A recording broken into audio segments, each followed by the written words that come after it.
Have another beer, buddy. Chatty chat chat chat.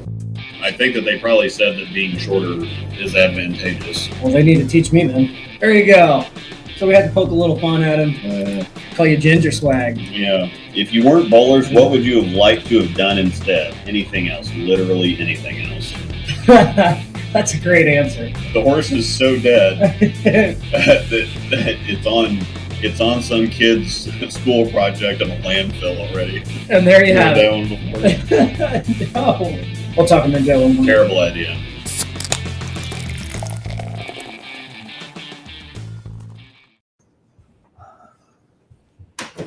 What's up? What's up, everybody? Oh. Ticker. Yeah, get the cool thing going. Yeah. What's happening, everyone? We both had the same jersey design on. We do, Yours don't we? is the teal honeycomb, and mine is the new purple honeycomb. I didn't even realize that. Quick ship. Yes. Is that a quick ship too? Yep. Our codes will not work on these. So disregard that bottom thing unless you're getting something else. Yeah. Well, But they're only $40, so they and can't give them away. And you get it in like 2 or 3 days, so it's hard to beat that. Yeah. Hope everybody had a good weekend and a good last week since we didn't see you all last week. Yeah. Yeah, we do have plenty of things to talk about, and I'm kind of glad that we didn't have – I wanted to have it – I thought it was kind of bad that we didn't have a show last Monday because after the whole World Series of Bowling thing and the Cheetah Championship, which was just a gutter foul fest, and then the World Championship and Simo and the no comment thing, and I did order some of those, by the way. If you haven't seen the Cool Wick no comment hoodie and the hoodie and the t-shirt, I got those on the way, so Sweet. That'll be fun. Oh yeah. If in case you missed our last show, we actually brought you that Cheetah Championship live. Yeah. With our live.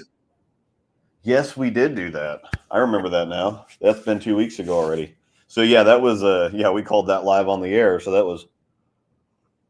We couldn't be any worse than Randy Peterson. Yeah, definitely not. Because Randy can't drink. Of course, if he's already that way without drinking, then. Unless he is drinking pre-show, we just don't know it. I got some Sam Adams Alpine Lager. They had this was the Burns Friday special. Sweet. 12-pack for $7 or something. I'm drinking my usual. I do actually have beers down here next to me. Yeah. Start off with a little bit of whiskey. We went to dinner too, and I overate, so beer is doesn't want to spot right now. Yep. So, go ahead. Sorry.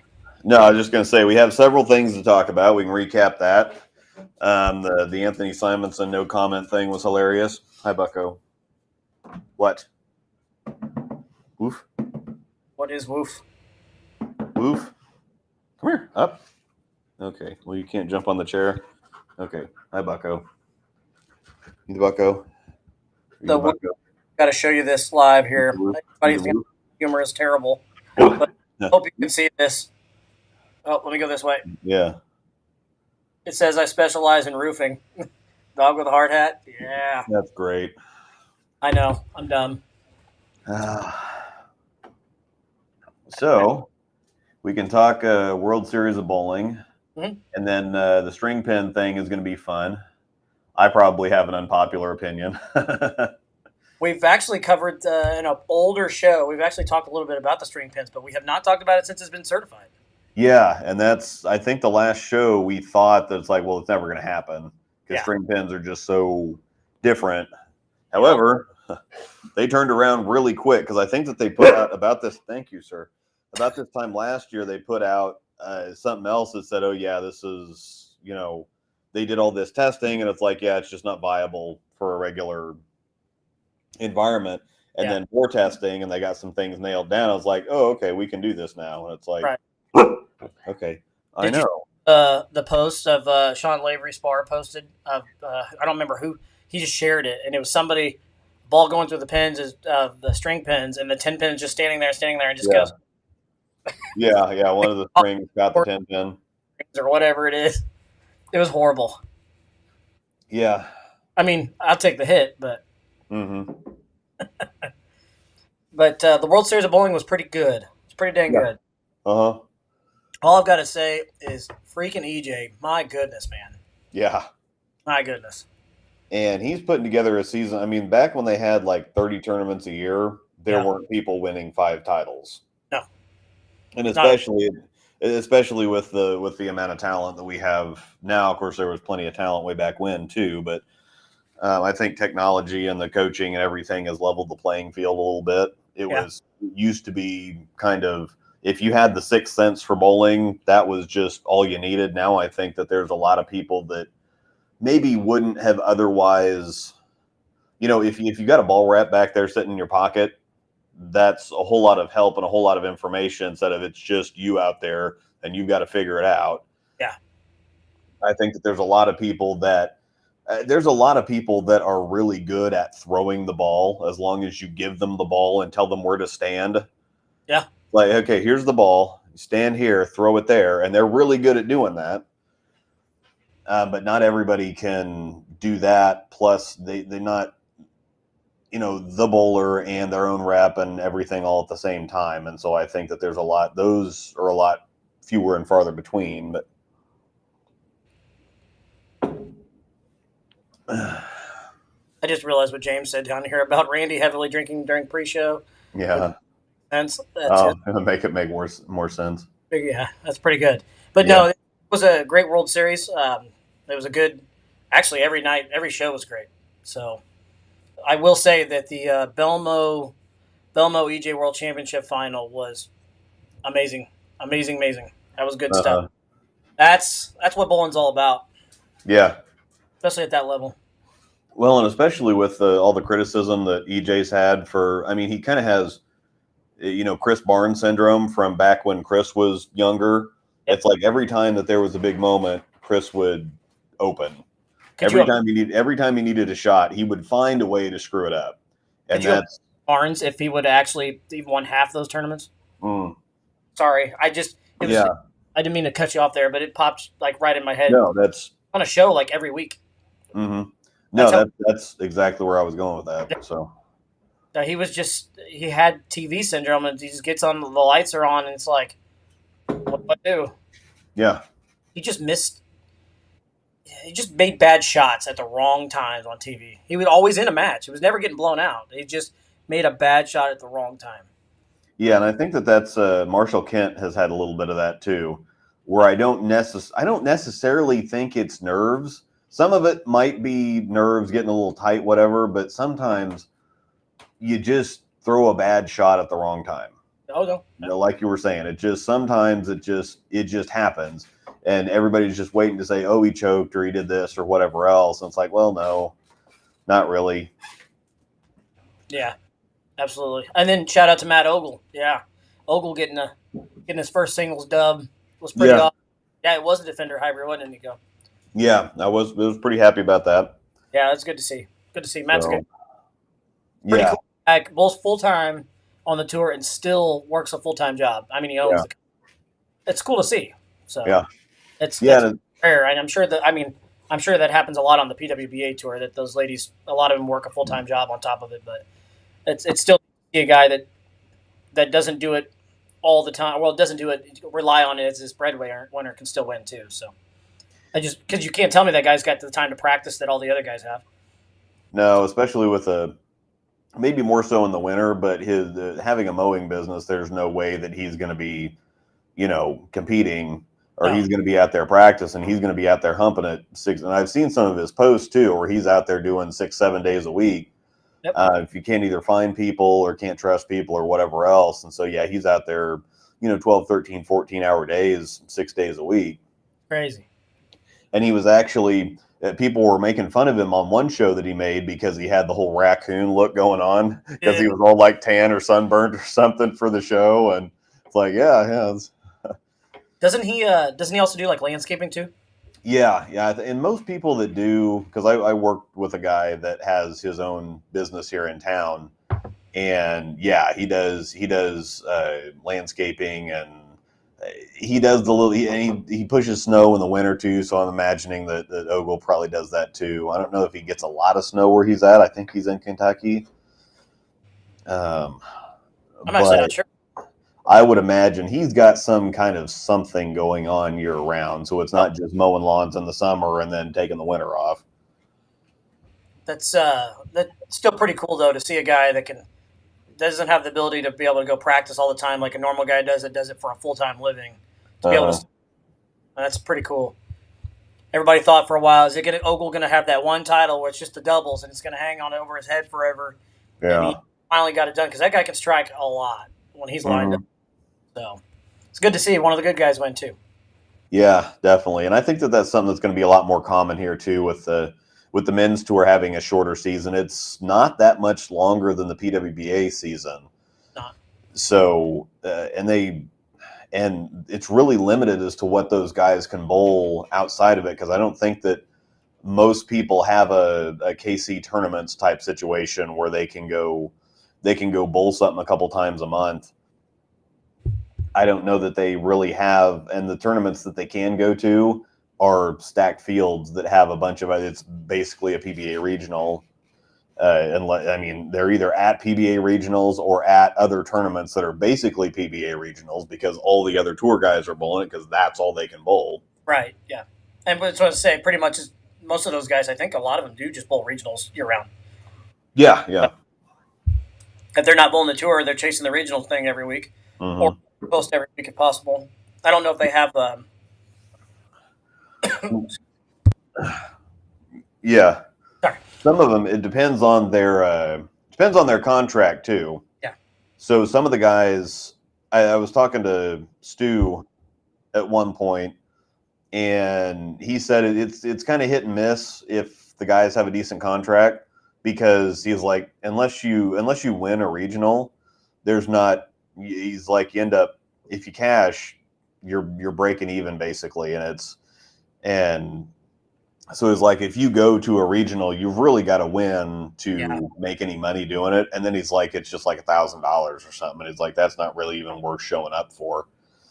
So I think people are just out there more chasing it's keeping themselves sharp, chasing a little bit of action, experience, chasing some kind of a title.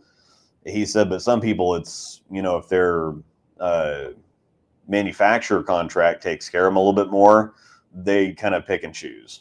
Yeah, that can make sense. Yeah, you're talking like when you say manufacturer contract takes care of them a little more, you're saying like an annual salary? Yeah. That's what I figured. Yeah, so for the ones that do get an annual salary, I think they all get a salary of some sort. Yeah. Some of them can actually, it's like normal money. And some of them it's kind of like, here's $500,000 a month or something, just something. Yeah.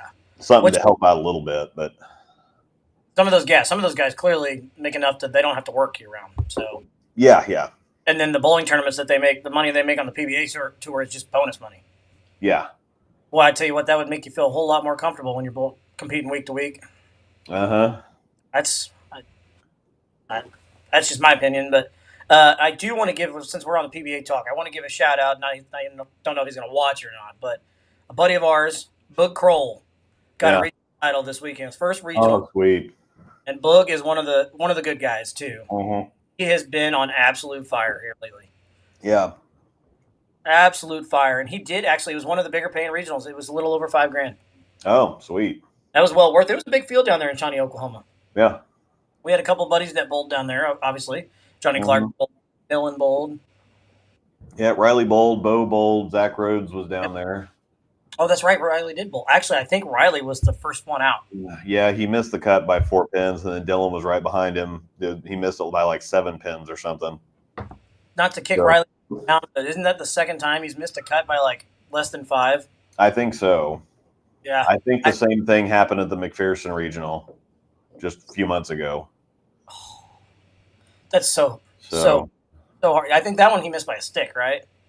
One of them he missed by a stick. But yeah, he was the first one out, so he still got paid. And I think that was the McPherson one because it's like, I'd like to still be bowling, but I was the first one out of the cut, so I got paid. So. And he was local, so not like it really cost him any money. Yeah, no. So it was kind of all gravy for him. Good. I just had to give Boog a shout out though, because he is an awesome dude, and he throws it good for a two-hander too. So yeah, gets around. He's not a very big guy, and he can really get around it. I haven't seen it. He was the one that Sean Rash posted the video of here not long ago, lofting. You see how far he was lofting down the lane? Yeah. I couldn't tell if that's sarcasm from Rash or if he was being genuinely serious. Sometimes you just don't know with him. Yeah, Sean's one of those guys. He's really hard to read. Yeah. And he's one of those that really catches you too, because when he is being sarcastic, he knows that you're just completely bamboozled. Oh yeah. So I think he uses it to really catch people, because sometimes he's serious and sometimes he's not. So as you know, we actually on our last show we had the Cheetah Championship live with you guys as we did some commentary. I did not get to watch a ton of the second show that Butters won. That was our last night of league. So you want to recap that one a little bit? Yeah, I didn't really I don't think I got to see that one at all. I just remember Buttriff. It was the first tournament he's won in a while, and his first one he won since his mom died. So that got him kind of worked up. And didn't EJ almost win that again? I think so. I think he got second, didn't he? My goodness, just a season. What a season. And to think he could have 7 titles. Yeah. Yeah, he's been there a couple times. The Ogle one, I got to catch the very end of it. And then obviously we all know what happened at the World Championship, which was an awesome and with Belmo and EJ.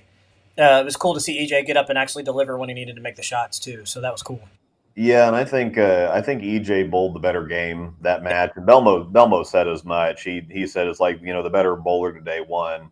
Belmo got away with some stuff, but that's bowling. It's going to happen if you're in the right place with the right ball and you're that good. You earn your breaks, basically. But yeah, EJ just labeled almost every single one of them. Yeah, that's great. Did you see the post that Motive made the other day in regards to the Venom Shock being the urethane combatant? The urethane killer or whatever. It's like, urethane, no problem. Just throw the Venom Shock. Yeah, okay. By the way, did Butters wear a different pair of shoes night 2? I don't know. Because he actually so you know how he fouled? Was it twice that he fouled? Yeah. Apparently he put on a brand new pair of shoes before that match. Oh. So I'm curious back to his old ones, or he wore those again on Tuesday last week. Just curious. Yeah, I don't know.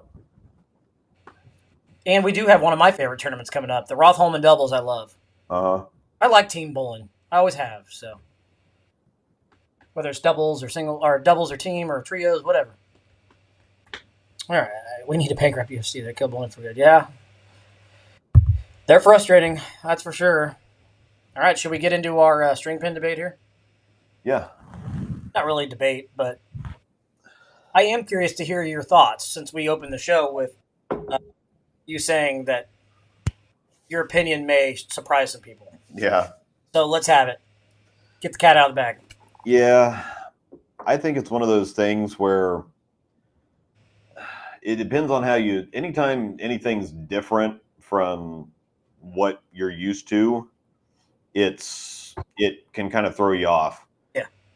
And there's plenty of nonsensical carry or hits in bowling with traditional pins where you have stuff flying out of the pit that's not going to happen with string pins, or messengers taking out the 10 pin, which is not going to happen with string pins.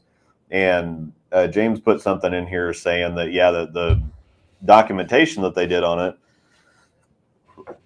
string pin averages are about 6 to 7 pins lower than with traditional pins, because the traditional pins can just go flying around all over the place. They can come out of the pit. They can do all kinds of things. And so I think on one hand, it's going to be really interesting it's almost like using heavier pins when they use the heavier pins on the PBA, the gold ones, for a little while. Yep. They fell harder. And I think that some of the string, you're not going to get the same nonsense you're going to get with the freestanding pins, but you're going to get other nonsense that you don't get with freestanding pins, because there's not, you don't have these magical strings just knocking pins down after everything's already done. But I think that, USBC actually did something right for a change in the fact that they actually got ahead of this instead of waiting until it's here, like the two-handed thing. It just kind of happened, and they're like, I don't know. This at least they're ahead of the game. Being proactive, so to speak. Yeah, so at least they're in front of it. They've done the studies, they've done the testing, they have the information. Now, the string pin certification is going to be different. They don't know yet if they're going to have a conversion like they do for sport averages, or if they can just say, hey, if you average this on string pins, just go ahead and, bull whatever on that average, or if you will have to have a conversion, or if you will just have to have a separate standard scoring average. The problem is that the traditional scoring, the machines are so complicated. The string pins are nothing. It's nothing. It's a little frickin' rack that the spindles or whatever pull the pins up into, and then it drops them, and then it's done. There's no. Thank you. There's his thoughts. You're weighing in again. Every time I talk about string pins, you're growling. So I said, gotta have Storm Dog's opinion on it. Dogs always have an opinion. Woof. I know. But yeah, so I would be interested to bowl on them. Me too. But I think it's people are used to the regular pins.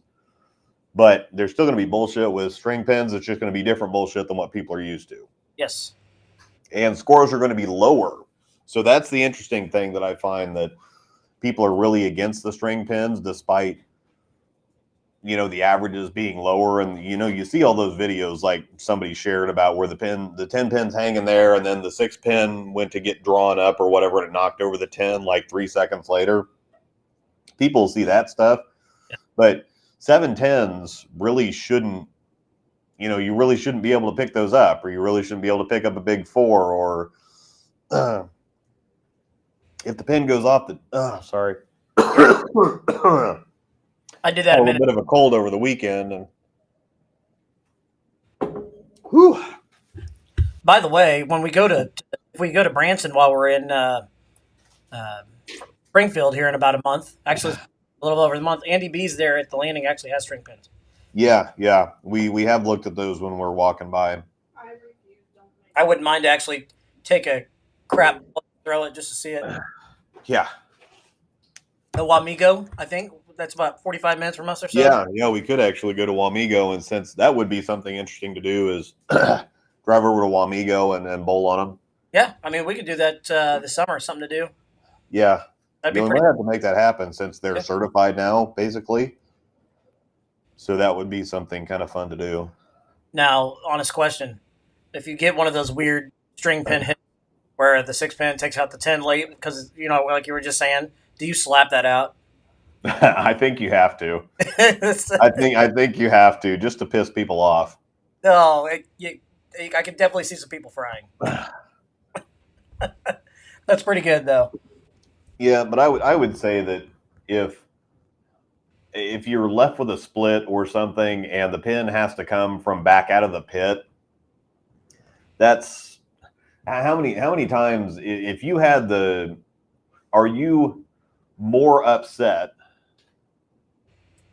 or would you be more upset if somebody had a 10 pin knocked over by a string, or if somebody missed a 310 and the 3 came back and knocked the 10 down, or somebody picked up a big 4 against you, or picked up a 710, or whatever else? I mean, it's a good question. It's kind of one of those. It's like, well, that horseshoe's got to be getting uncomfortable at some point.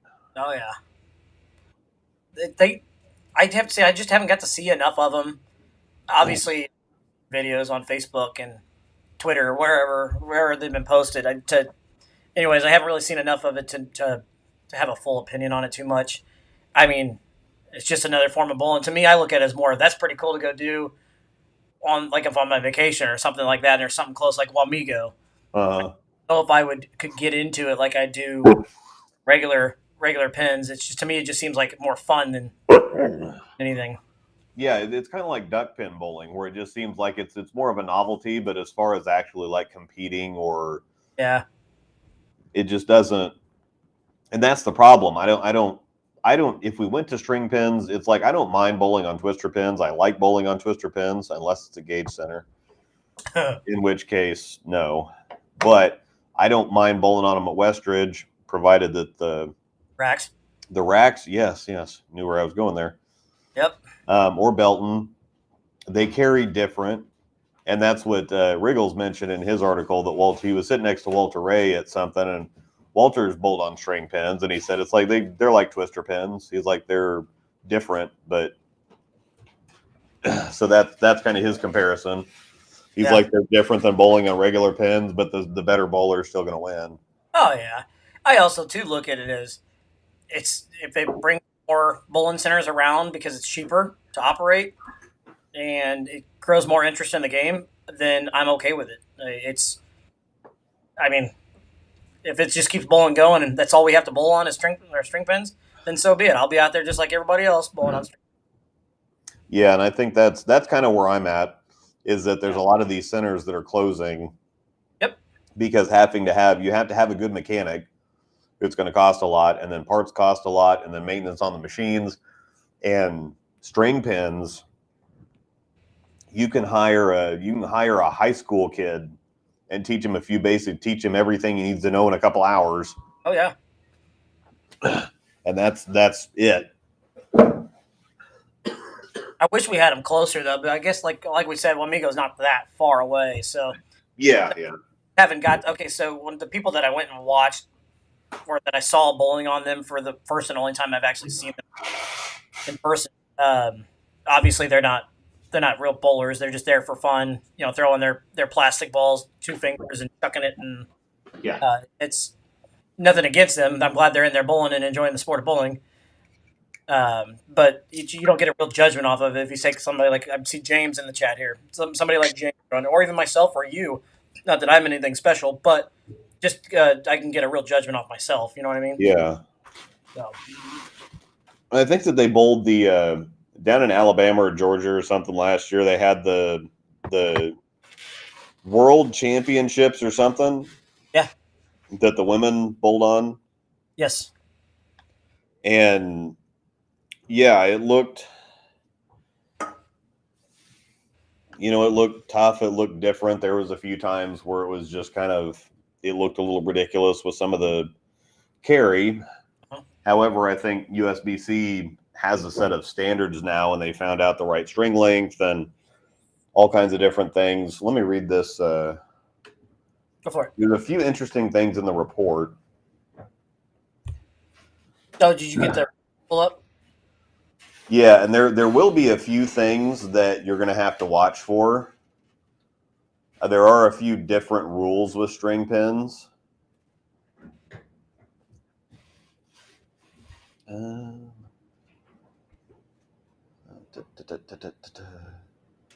know how you see says I can query if I can get some footage later in the month as I have a tournament on string. Yeah, if you can get some footage, absolutely post it in the breakdown pair page. I'd like to see it. If you don't follow us on Facebook, please do. We've had this one, Silent Disco. Oh yeah. India Pale Ale. Didn't we have that last week? Yeah, I think we had one of these. Because it's good stuff.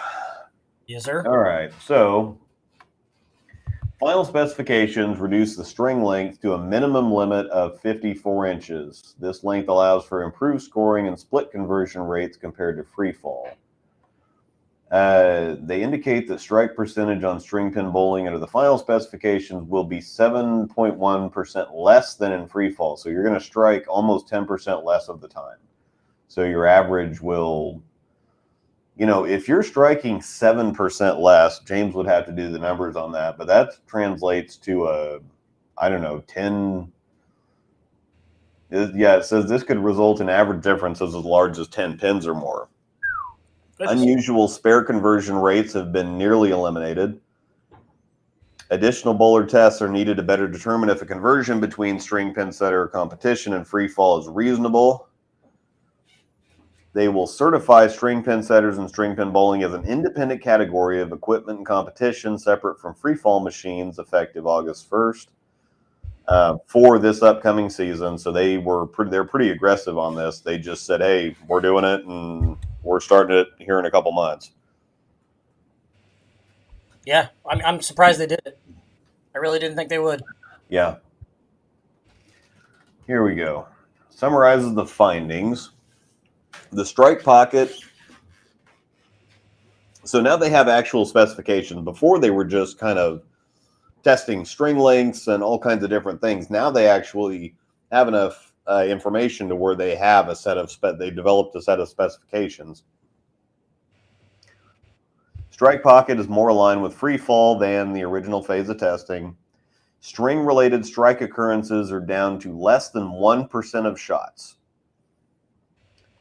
So what that's basically saying is that you throw 100 shots, 99 of them, or 90, more than 99, 99.12, whatever else, are going to be pure whatever else. There is going to be that one out of every 100 where the string knocks down a pin. So that's I think is going to be key. To me, that seems low. Or I'm sorry, that only happens basically that one time. Yeah, I would be surprised. I would have to see that, because I would think that the strings. It really depends.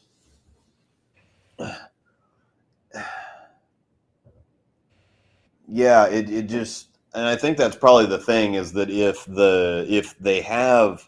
they make the strings longer, then the pins are going to kind of settle without the strings, Support. Yeah, so the pins are going to settle, and then it's going to record the score, and then the pins are all going to get sucked back up. And so I think that's the one thing, is that you're not going to have,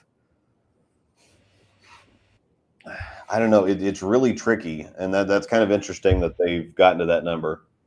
Yeah, just, I don't know, that to me just seems awfully low is the right number. Pins rebound much less often to convert challenging splits than the original phase of testing. I remember that they said that stuff was like a 210 or something was super easy to pick up, because you just had to send the pin in that general direction. The string would knock over the 10 most of the time. Play it as it lies.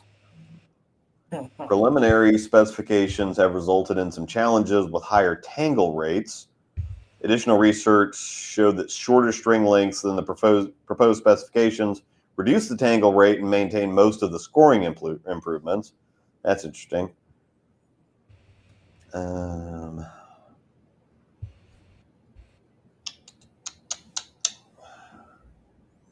you just reading the USBC post on it?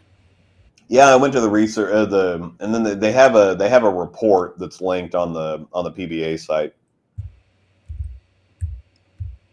It's kind of interesting. Curious to see if the PBA will bowl anything on string pins for a while. Well, and see, this is another thing that's going to be interesting too, is that I'm sure that the PBA won't. However, there's a few interesting things, is that you're not going to have off-spot pins anymore. Yep. That's just not a thing that's going to happen. However, if you have a pin that slides a little bit, it's going to be picked up and then respotted right exactly where it was spotted originally. Not, some of the machines, if the pin moves a little bit, machines can pick it up and put it right back down in that kind of off-spot place, but you're not going to have off-spot racks or anything anymore. So that's a good thing. Yeah. That is a good thing. I was looking it up myself. Well, I saw it the other day. I kind of string through it. I see what I did there. There it is. I've got 15 computers around me here. Yeah. Left eye itches. Yeah, I don't often say this, but I'm actually kind of impressed with USBC that they're actually in front of this and everything. Yeah. I'm kind of impressed with this report, actually. And even Wriggles said that too, and he's the biggest critic of Chad Murphy that there is, but he said, they get some kudos for actually being out ahead of something and doing their job for a change. Agreed. I don't disagree with him on that at all. Yeah, USBC's labeling percentage of string pin will be 7.1% less than using free fall pin setters. Interesting. I was just reading through it again as we kind of looked at it and talked about it, but it's just, I don't know. But I'm curious to see how the numbers actually play out after a full season of it. Yeah. I'm curious to see, too, now that it is certified, do we see more centers going to it or opening up with string pins? I really think so. I mean, as a proprietor, you got to think about it. As a proprietor, you save a lot of money. A lot of money. Well, and this is the thing, too, is that centers that have string pins right now are going to be able to attract the league bowler where they haven't previously been able to. Yeah. And they will attract other bowlers that they're not, because if you're doing strings, you're pretty much only open play. Or if you have leagues, they're not certified and they're just going to be more fun leagues or whatever. So I'd be curious to bowl a league on them, though. Yeah. I would absolutely like to do it once. Yeah. I probably say that, and then 2 weeks in, I'd be pissed off. But yeah. But I wouldn't mind to actually give it a try. Curious to see how it goes. Yeah. Maybe I'll have to do that in Branson if we make our way to Branson. Maybe honestly, I'd even take a house ball and just two-hand it. Yeah. Just see how they carry. Bowled strings 40 years ago in Greece. Didn't like them then. USBC should do the open. Should do the open with them or an exhibition. Do the open championships on string pens. Yikes. Be kind of cool though. Yeah. I would be curious to see the score difference too on those. Yeah, I'm not sure that they'll ever. I don't know. This is the thing, is that there's very few centers. You don't have very many Royal Crests or North Rocks that can get the big open play and get the big league play and make everything work like that. Most of the places are just going to close. Yep. And so it's probably string pins are probably the future. And it's one of those things where it's like two-handers are here to stay too. So I think here in another 20 years, I'm almost thinking that it's going to be what saves bowling or takes bowling back up. Yeah. Because there's going to be more bowling alleys that are going to be able to open and operate, and that just really reduce the operating costs crazy amount.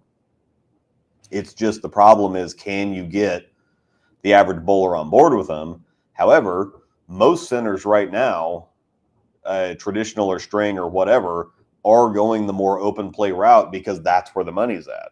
And so I think for bowling, bowling in general, I don't really think it matters. For competitive bowling, league bowlers, tournament bowlers, that's going to be the trick. I think it's just going to be, that's what they're going to have to bowl on, and that's just going to be that. Yeah, if it's the new thing, it's the new thing. It is what it is, and I'm sure we'll see a lot more of it going forward, I think. Yeah. I don't think it's something you're going to see that just because it was announced and certified that, oh my God, you're going to see 35 centers in your area pop open with string pens. But yeah, that's far-fetched. But it's going to take a bit, but you're definitely going to see more of it for sure. I am curious to see numbers though from a proprietor standpoint on how much money you save with string pins, considering, it's less wear and tear on your machines. Yeah. Maintenance on your machines, which means more time committed to other things in your center.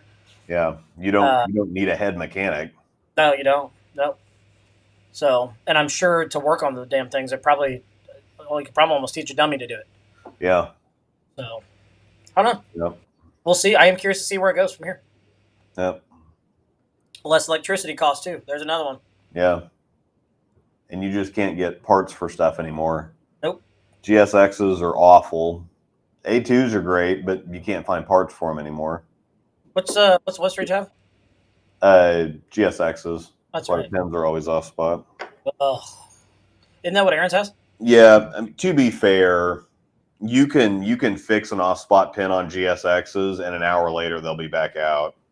So it's what's the it's not much.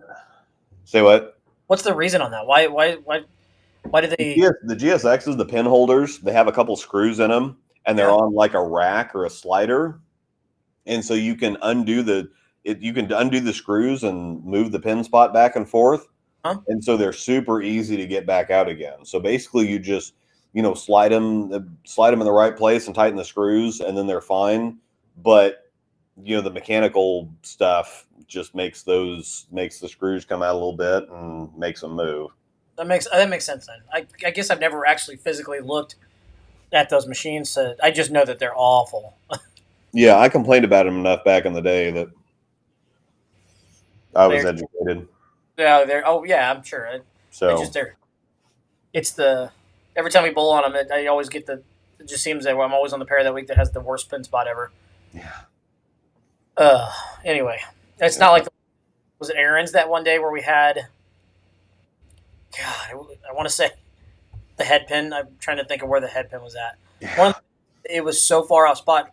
Bolds looks at me, next stops, and he goes, "I can't. You're going to throw at that. I just can't. I can't go next to you." Yeah. I said, my racket, it's going to come down the exact same way. Yeah. I said, it is what it is. You're just going to have to bowl next to it and like it. I said, I'll switch. You can come bowling, and I'll go bowl on that lane. Yeah. Anyway. Yeah, I mean, we could sit here and debate on it all day. Everybody's got their own opinions on it in regards to string pins. You're going to have some that are for it, and you're going to have some that are definitely against it. Yeah. I can understand why on both sides. I definitely think that it is the right move in regards to save and help bowling a little bit, because it will, like we talked about, significantly reduce the cost of operations. Yeah. And who knows, maybe it'll help this game boom again, because I think right before COVID hit, this game was on the uptick again. I'd like to see it get back there. So. Yeah. And that's kind of the thing. If we've got a bowl on string pins, I don't really have an issue with that. It might even be kind of fun. Different change of pace. There's same game, different bullshit. Yep. As I re-wrecked 12 times in one game during a roll-off last night. It's funny. I did that at State last year, and I went front 10 at LA the East, and I racked it. God, I got a bone to pick about State too. Uh-oh. I thought that we were finally going to win something, but these douchebags had to put together another super team. The A-team. And Russ and Jesse and Larry and Poston and Chris. Chris something or other. They shot 36-60 or something like that. We had the lead for team in State by like 50 pins. And I'm like, well, 35-60 is a good score. I don't know. With a couple weekends left, I don't know if it's a winning score, but there'd already been like a whole month worth of, 4 weekends. And I'm like, okay, if that's the best score. And the other, it was the best score by 100 pins compared to the previous one. Yeah. But Jesse and Zach and Chenoa and them shot 35 something the same day, the same squad. And so we had them by 50, but then Rush shoots 8 something and Jesse shoots 790 and Larry shoots 700 plus some handicap. And with as much as Larry or him shooting 700, that's a big number for him anymore. Yeah, they shot 13 something the first game. So 13-30. Disgusting. The first game. Disgusting. So we're probably going to get second. Which sucks too, because the State tournament, the one thing I do like about State is if you do win the year before, your next squad, they present you with your plaque and everything, and you get recognized for being a state champ. I've always thought that's pretty cool. So yeah, I was kind of looking forward to actually winning something instead of being second place again. I even got it on the frickin'. It's always been kind of a joke. I literally have it on these coasters. You can see where it says second place down there. Yep. Angel got me some coasters and beer glasses and whatever else that have second place on them, because I used to be really good at coming in second. I didn't ever win anything, but I was really good at finishing second in just about everything conceivable. And it's frustrating, isn't it? So yeah, I thought it'd be nice to win something, but it's probably going to be second place again. Well, you never know. Maybe you'll win something soon. Yeah, I might have to practice or something. Yeah, practice. What's that? Yeah. Yeah, I bowl Saturday at 11 and Sunday at 1:30. So I'm bowling an event Cool. with my wife, Yeah. Brent Coleman, Paul Burnett, fan of the show here, friend of the show, and Chance Rivera. So. Yep. You know Chance. Yeah, you know Chance, don't you? Mm-hmm. I thought so. Oh, yeah. Yep. Actually, throws it pretty dang good. I'll give him that. You got a question in here, Luke. What ball plug do you use? Yeah, it was, Thunder Plug, and I actually use the Vice kit mostly. The Storm color kit is like Crayola colors, like the basic Crayola 8 colors. That works on like a TNT or like the solid color solid balls. But I use the Vice kit most of the time for pearls, hybrids, whatever else, because it's just the Storm color kit's terrible unless you're plugging, again, a TNT or something. And then I use Motive pearls. The Motive gold and silver is really good, and I think I use their magenta too. Yeah, the Storm dyes are terrible. The Motive, yes, I do use Storm and Motive dyes, but I use predominantly the Vice ones, the Vice color kit. The most fun you've ever had trying to plug a bowling ball was got to be the fatal venom. Yeah, the green is awesome. The silver, the silver for that and the Zen and the Altered Reality, I just can't. That fatal. How many times do you think you plugged and three or four, because it pissed me off. That's Amanda's fatal. So yeah, she never throws it anymore. Don't forget to hit that like button. Exactly. Yeah. I'm out here doing the work. Bing, bing, bing. Smash that thumbs up. By the way, you did have a subscriber while right before we joined the show. I don't know if you saw that. Sweet. I saw that as awesome. the computer next to us. It was D-Web. Welcome to Five Bagger, it says. So if you're still with us. Sweet. You get all the special stuff. Welcome. Whenever we get special stuff. Whenever we get special stuff. Speaking of special stuff, giving stuff, we need to give stuff away at some point. Yeah. Yeah, we do quite a bit inside the Discord, but yeah, I need to give a general something out. I haven't given anything out yet this year. I'm slacking, and it seems like every time I try to give something away, people don't want jerseys. Yeah, and that's the funny thing is that there's a few of us they send the quick ships to.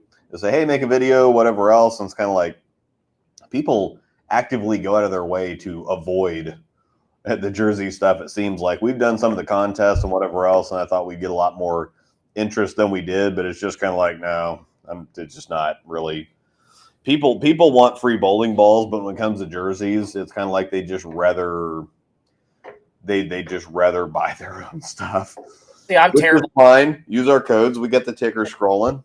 Yeah, I'm one of those. I'm already terrible, so I want to at least look good. So I'm a jersey hog. Yeah. Give me all the jerseys. You know. Yeah, I've been getting a few more of them. We need to do that. The Blind Squirrel Finds a Nut jersey that we talked about. Yeah. Yep. We got to get those done before Tulsa. Uh-huh. We don't have to worry about getting them done for Swiss, though. No, we do not. This guy, I talked to Matt McFadden. Oh, okay. And yeah, our deposit's good for next year. He just switched it. Okay, good. But they're going to miss a lot of teams. Trevor.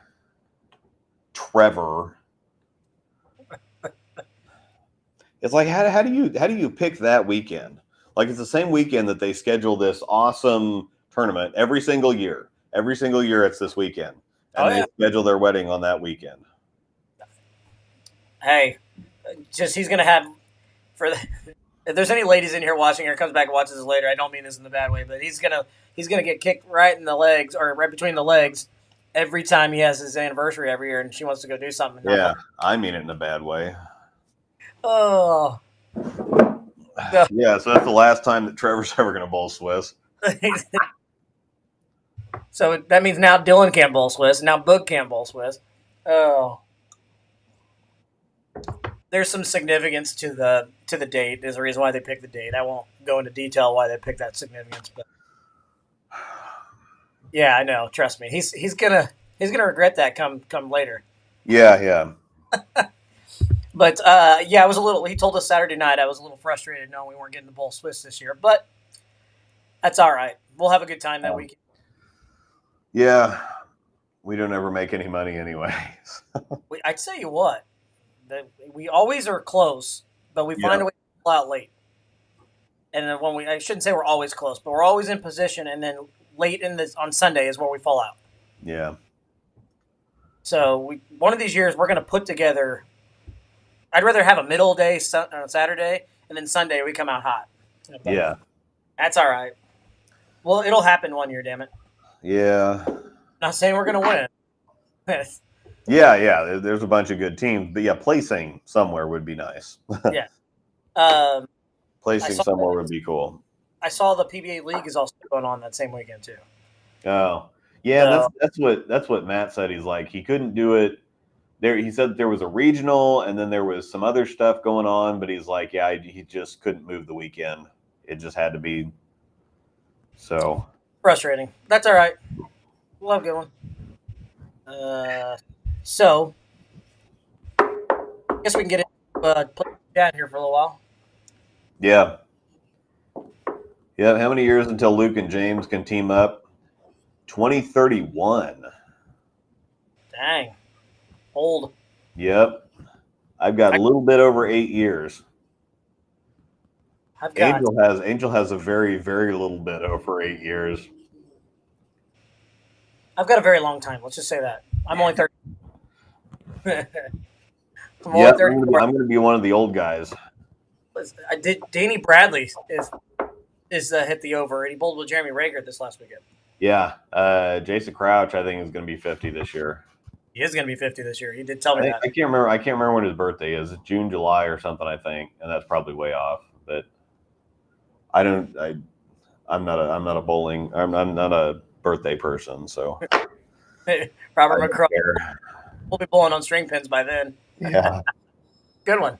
Way to stay on topic there. Yep. I got plenty of time. I'm only 34, and I'm not going to rush it. Let's just stay young while I can. Yeah, because this will make her happy. Angel's birthday is tomorrow. Oh, is it? It is tomorrow, isn't it? Yeah. Sweet. No, she's not turning 50. Yeah, not yet, but she will be older than me for 3 months. Is that a good thing? Yeah. So that's why I told Waswell, I'm like, you need to put somewhere between May 2nd and August 15th, you need to have your over-under that year so she can be my old person. I will say the over-under is one of my favorite tournaments every year. I love that tournament. Between that one, I really like the mixed doubles. We didn't get to bowl the mixed doubles this last year because something else was going on. I don't remember. We were out of town or something. We were bowling somewhere. Was it Tulsa? Yes, it was Tulsa. We were bowling Tulsa. So the mixed one's always fun. And I remember it was 2 years ago. If anybody hasn't seen that, we actually did a breakdown pair where Luke and I did live commentary for one of the women's only tournaments. So It was a lot of fun. Yeah, that was kind of fun. It was a lot of fun, and it seemed to be popular. So maybe we should do that again. Yeah.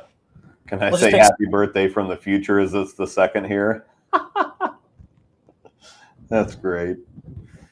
Oh, that is pretty good, actually. Mm-hmm. Where are you at? We got people from all over the place. Yeah, where are you at, by the way? Yeah, I'm surprised that Shanna's not in here. Normally, Shanna's in here. I'm a little jelly of the seniors in my area because there's more stuff for them to bowl. The seniors actually around here have a traveling series called the Midwest Bowler Tour or something like that. Yeah, the Midwest Senior Bowlers Tour. That's they had one last weekend too. So Blanca's in the UK, Scotland. Oh, cool. Yeah. Scotland. Well, happy birthday from the future. That was not gonna lie. Well then, good day, mate. Big Put gulps. another shrimp on the barbie. Oh, big gulps. Yeah. See you later. Yeah. All right, I'm getting a beer. All right, we're gonna go with. Oh, sweet. That's a good one. The hazy IPA of some sort. Yeah, I'm actually a little bit jazzed for the 50 thing because again, the lefty thing's been kind of up and down. I've been frustrated with it. Now it's kind of back on the uptick. I've been bowling really well, actually, especially since we got back from nationals. But that's kind of gotten me a little bit more jazzed up. I know it's several years away, but I'm thinking, okay, well, I've got like 8 years to practice, bowl, whatever else. And so by the time I hit when I'm the young guy on the senior tour, I'm kind of looking forward to that. Not me. I don't even want to be 40. So I'm not going to push that. Yeah, it does kind of hit you hard. I think 40 gave me 6 months, and I'm like, oh, everybody talks about 40, and this isn't too bad. And then it's like, oh no, it's that bad. That bad. Yeah. Well, not either. Are you going to bowl Thursday night this week in the sweeper? I think so. Yeah, I think we're going to bowl the sweeper. Paid our last place money. I don't have to work on Friday. I'm playing golf in Emporia, so. Oh, sweet. Playing in a golf tournament. Johnny, myself, Trevor, and Dylan are playing in a golf tournament. So. Sweet. Yeah, thanks to Johnny for hooking us up on that. So I think he's going to actually, if we can do it, he's going to hook us up with some golf passes to play golf in Branson if we want to. Yeah, he mentioned something about that to me. Yep. Because he's got some stuff or whatever. I don't know if we're going to have the time while we're down there. Probably not. If we did, it'd have to be Friday. Yeah, probably. So that's the thing is that Angel and I pack our weekends so much because there's so many things that we want to do, and it used to be, well, it's different if you go down there for like 5 days to just be in Branson, but it's different when you like take 2 of those days to do bowling stuff. But yep, should have brought a cup down here. Yeah. All right, I guess we can sit here and play with the chat a little bit. Yeah. Did we miss any questions or anything? No, I don't think so. I can talk a little duo or something. Yeah. Are you like? Yeah, your video's out, so you can talk about it. Yeah, I can talk about the duo. I've actually was proactive on the writing and the doing the audio, but I have not been proactive on making the videos. I got the duo versus Idle Pearl. I've got that done. I've got the duo versus the Fate done. I've had some other requests. I have not made the videos. I probably should do that at some point, but I don't know. But here is the duo.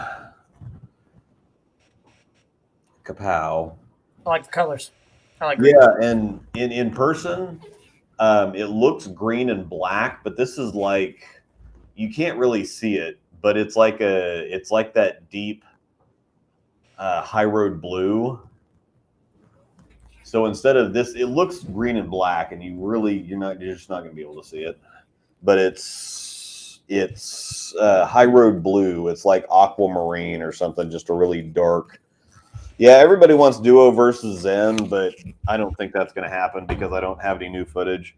I can probably rig it up, but the duo is basically the Roto Grip Zen. It's a little longer, a little sharper, but it's I think it's actually even a little bit more versatile. The Zen kind of likes playing straighter. Once you try to get it to do some angle, it doesn't really like that. This thing, you can play all over the lane with it. I think the Zen is better from straight. This one's a little too dynamic from straighter. It likes getting deeper. But yeah, it's kind of a pistachio. It's almost like a mint green almost. It's interesting. Have you been throwing it quite a bit? Yeah, we both really love it in the video. Throwing for the video, we loved it, and then it's a little too sharp for me to throw on a regular basis. I think Angel's going to be throwing it all the time. I just throw my Fate on everything, and it's just the perfect everything. There's no reason for me to really even throw anything else. So This one's just a little too sharp for regular use. I'm still going to take it, but it's just the Fate's just a lefty cheater ball, really. I think this is going to be a whole lot more popular with righties than it is with lefties.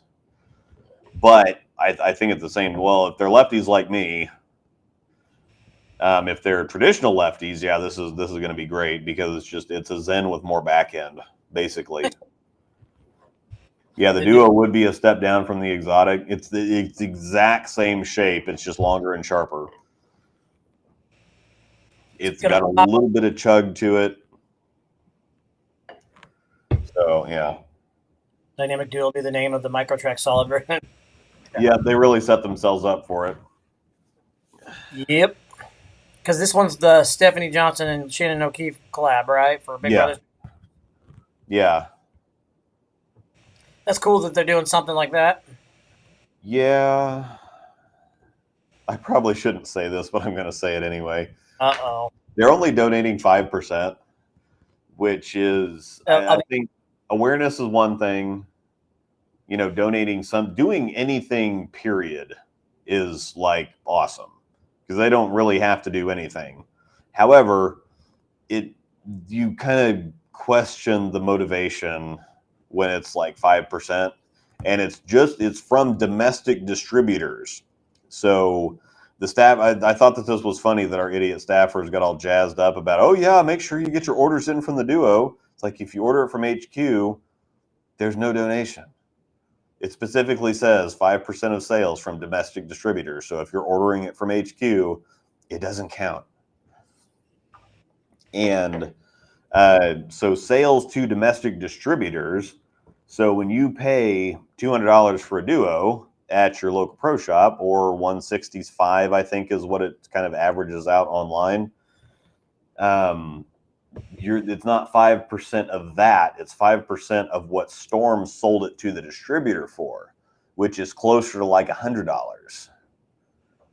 So it's like $5 a ball.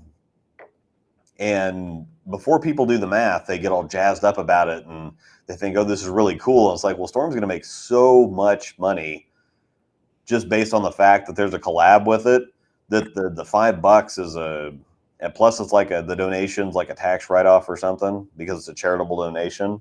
Yeah. So it's gonna incentivize a bunch of extra sales that are going to way overshoot the amount that they're going to be donating.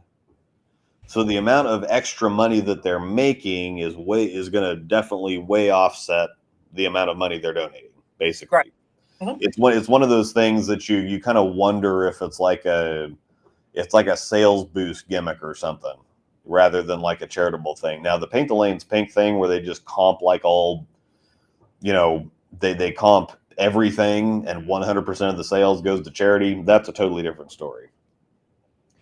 This, however, I don't know, but again, sometimes just donating a little bit and just the awareness, period, it's more money than Big Brother Big Sister was going to have in the first place. Oh yeah. So I'm a cynical conspiracy theorist.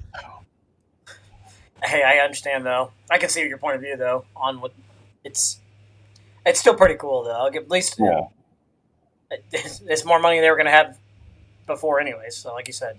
Yeah. So basically, my point is, don't run right out and buy a Duo because you want to support Big Brothers Big Sisters.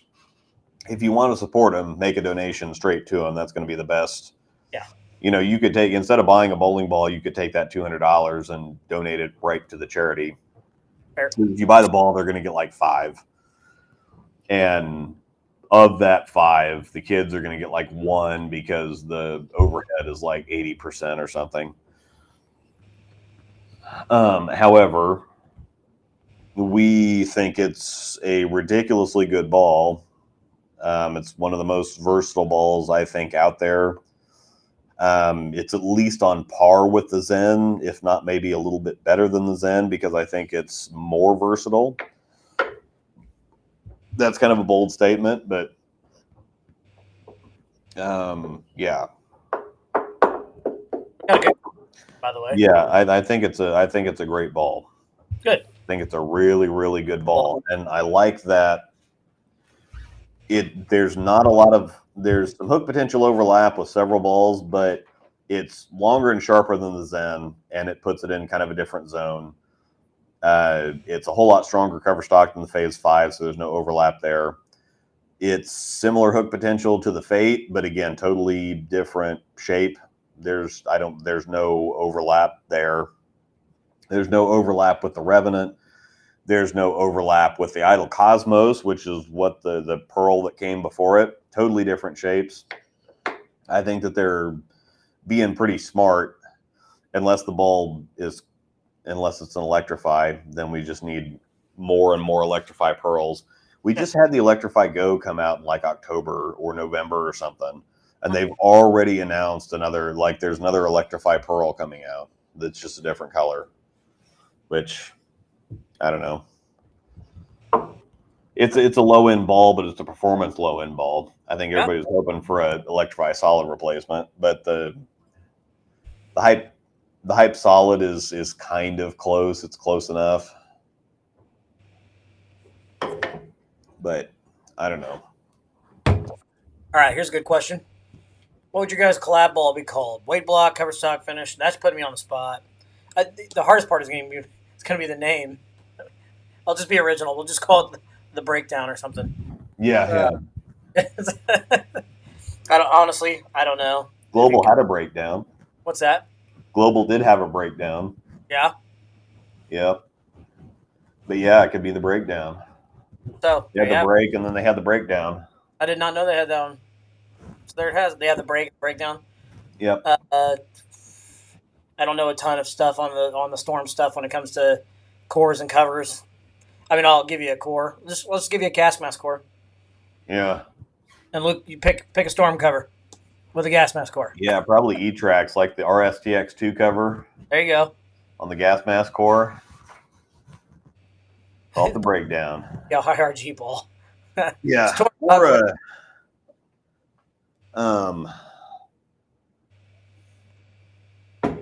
Yeah, that core and that cover would have to be something.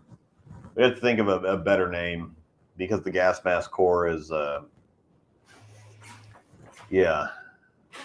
I just picked something on SBI because obviously I'm not affiliated. So yeah. I just threw something out there of a cover or of a core that I really like. So actually, I really like the core in the Defenders as well. That the core in those Defenders are really good. The mindset intrigues me actually, but I don't. They're big B7 ball. Keeler was throwing the new Kinetic. Yeah, the Kinetic Cobalt. Yeah, that looked. I thought it was the Knockout Bruiser because they look identical. The Knockout Bruiser is pretty good too, but the Kinetic, that new Kinetic, looks pretty good.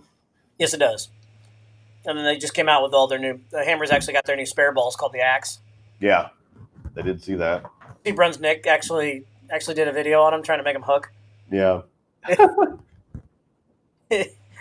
He was literally trying to play the gutter with him, trying to get it to hook. Now he got a few of them. I'm curious what he put out at HQ there, but yeah, I didn't realize he did videos and all that stuff. So yeah, well, he was like the OG when it comes to videos on YouTube. Really, I think he kind of wanted to. He got the bug, bit by the bug to get back into it. So yeah, I think he has gotten back into some videos. Yeah, he's showing you all stuff before anybody else will. Yeah. Not because Brunswick staffers don't B7 staffers in general. They don't do videos really, other than our boy the Hype. He's got that stuff. Charles Hutchinson. That's something that Motive doesn't do Motive Mondays anymore. Yeah, they still do. And they do? Yeah. Brunswick doesn't have any kind of incentives for anything. None whatsoever. So yeah, you've got your basic contract, and there's. I think on the Motive side of things, to give people an inside look at things. Most of you know I was with the Motive at one point, so I kind of have a little bit of insight on it. But I also have some bull with guys that are on staff with them still. It just depends on your contract. So some guys do not get the incentive of the Motive Mondays, which is so easy to get credit. Yeah. So easy to get credit. But some of the guys that post some of the Motive Mondays that are posted, it's like, oh my goodness, this is bad. Yeah. Well, I think it's hard to keep that fresh because it's every single week, and they only release one ball like every 2 months, 3 months, something like that.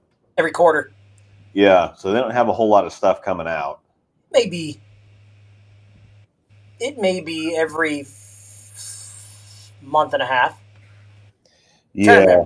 Yeah, I think it's a little bit fast. It used to be every quarter, but I think it's a little bit faster than that now. Yeah, they have to be a little bit faster than that to compete. But I'm trying to think of what I don't remember, but it still felt like I was drilling too much. I was only one brand, one company, and it felt like I was drilling something every week. It felt like. So yeah, it is a little hard to.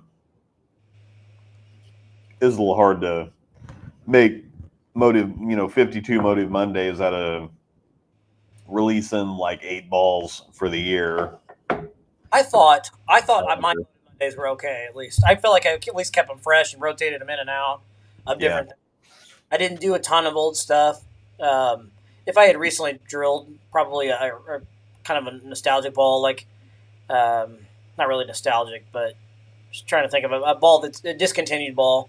It was something that was more recently discontinued and not something that was just like stupid old. Yeah. So that it's at least, relative that you can actually get them still. But it does get hard. Every Monday for a whole year, you want to get your credit because motive makes it where you have to hit a certain amount of credits to be able to be even considered for a resign. So unless they change that. But one ball, 52 different layouts. Yeah. Wow. There are some, I will say, and I'm not going to call anybody out, there are some terrible Motive Mondays out there. And they made it, Motive makes it where it cannot be a picture. It has to be a video. Yeah. I took a picture of my bags and backpack and stuff like that one time at Westridge. It was just showing you another option, right? Yeah. And not get credit for it because I did not post a video. Yeah. But it's all right. No big deal. The staff life is fun. It has its moments. There's sometimes it's like, that's the one thing I would like about the Brunswick side of things is there's no incentives. So you don't have to worry about that kind of stuff. You just drill and bowl. Yeah. So, it's not terrible. That Friday is pretty lax by comparison. Yeah. What's up? The Pfeffer. Yep. Because you guys don't. What's the one that Swag's doing now? Was it Flush Friday? I don't know. I don't know what they're doing in general. I swore I saw somebody put something like Flush Friday or something. And if you like the stuff, I'm not bad mouthing anybody. I've never personally thrown one, so I'm not going to say anything about anybody that likes the stuff. If you like the stuff, watch us. Please continue to watch us. I promise I won't say anything bad. My contract says I'm not supposed to, so I don't have one. So Buzz Killington. But I'm also not going to say anything because Coolwick also puts on swag apparel and stuff like that. So Hoss 10, Rosedale 10 will save you 10% off if you want to get that swag apparel. Mm-hmm. Look at the ticker. Yep, right there at the bottom of the screen. We have cool things. Yeah. By the way, this is a really good beer. Motive Monday for EJ. Here's a video throwing the Venom Shock for the win. Next Monday, here's a video of EJ throwing the Venom Shock for the win. Yeah, that's pretty good. I mean, I'll give Motive credit. They hit a home run on that. That Venom Shock is something else. Obviously, everybody knows that. Yeah. The Primal Shock looks really good, too. I've heard somebody that the Black Venom is really good, too. You know who I'm talking about. I know who you're talking about. And I think it's okay to say who it is because they're not on. Can we say it? They're not on staff anymore, so. So I can't announce it then? Not announce it, but say who it was? Yeah. Austin Bolts. So if you know who Austin Bolts is, the guy throws it really, really good. The Bowling Fix. Yep. Oh, yes. He did the storm stuff for the Bowling Fix. That's right. With the 50. And Riley does the motive, or Riley did the motive stuff.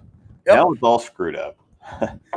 Riley's not with Motive anymore. Austin's not with Storm anymore. And so it's just kind of like a free-for-all. And Corey, the one that runs the Bowling Fix, is getting married here in a couple weeks. So it's all over the place. They've got, what's the kid's name on the Bowling Fix that works in the shop there?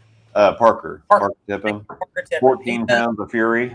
Yep, he does the storm stuff pretty much now, and I think TJ Rock in a combo with somebody else does the Brunswick side of things. Think. Yeah, TJ Rock would be great. And I don't remember who's doing motive stuff now. This is a shocking conversation. Is it because we were talking about the shock? I see what you did there. I was going to say that. Yeah. Oh. Anyway. 7:16. Yeah, we still got some time to have some fun here. Yeah. Anyway, we can talk bowling balls, whatever else. Yeah, we went right through that. I figured we'd be talking a whole lot longer on this stuff. So I did too. It's all right. Yeah, right. We can shoot for 7:30. It doesn't matter. Unless people want to talk about some other stuff, but yeah, I don't care. Yeah, ask us anything. Ask us some interesting stuff. Ask us some tough questions. Jonathan, are you good at golf? No, I'm absolutely terrible. Yeah. But you want? Yes. I don't always drink beer, but when I do.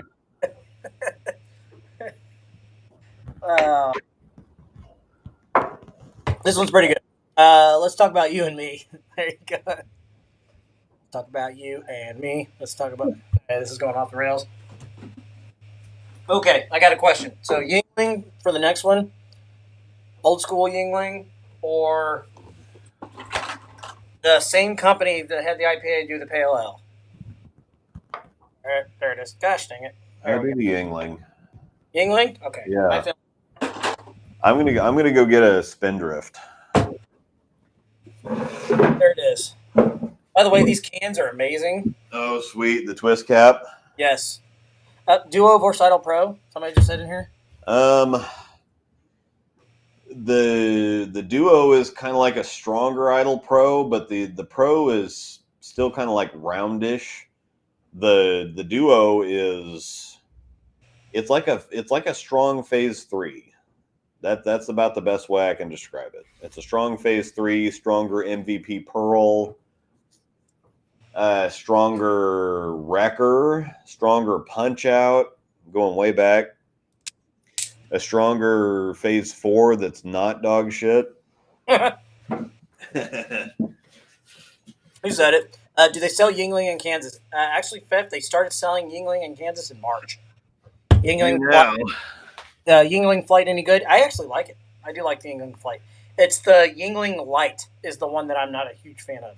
I definitely taste a big difference between the Flight and the Light. So, Duo versus Trend. He went to go get a beer. I think he'll be right back. High Red Pearl is good, game 3, but I have nothing for fresh. You have nothing for fresh, like nothing. Like you don't have a ball for a fresh house shot. Yingling is all I drink now since Bud Light is yeah. I don't drink Bud Light very much, so. I didn't drink Bud Light before any of the nonsense, so. Fell in Wisconsin yesterday. You like Budweiser though, didn't you? Didn't you yeah, I like Bud Heavy. Hey, my phase 4 is the nuts. I'm offended. Phase 4 is terrible. One of the worst 5 balls all time. Really? You're going to put it on that pedestal? Wow. What would you say number 1? It's definitely my bottom 5 all time. I shouldn't say what is your number 1. It's obviously going to come Zen Master. No, the Zen Master is like number 2 or 3. The worst ball of all time is the Ebonite Savage Flip. That will never be displaced.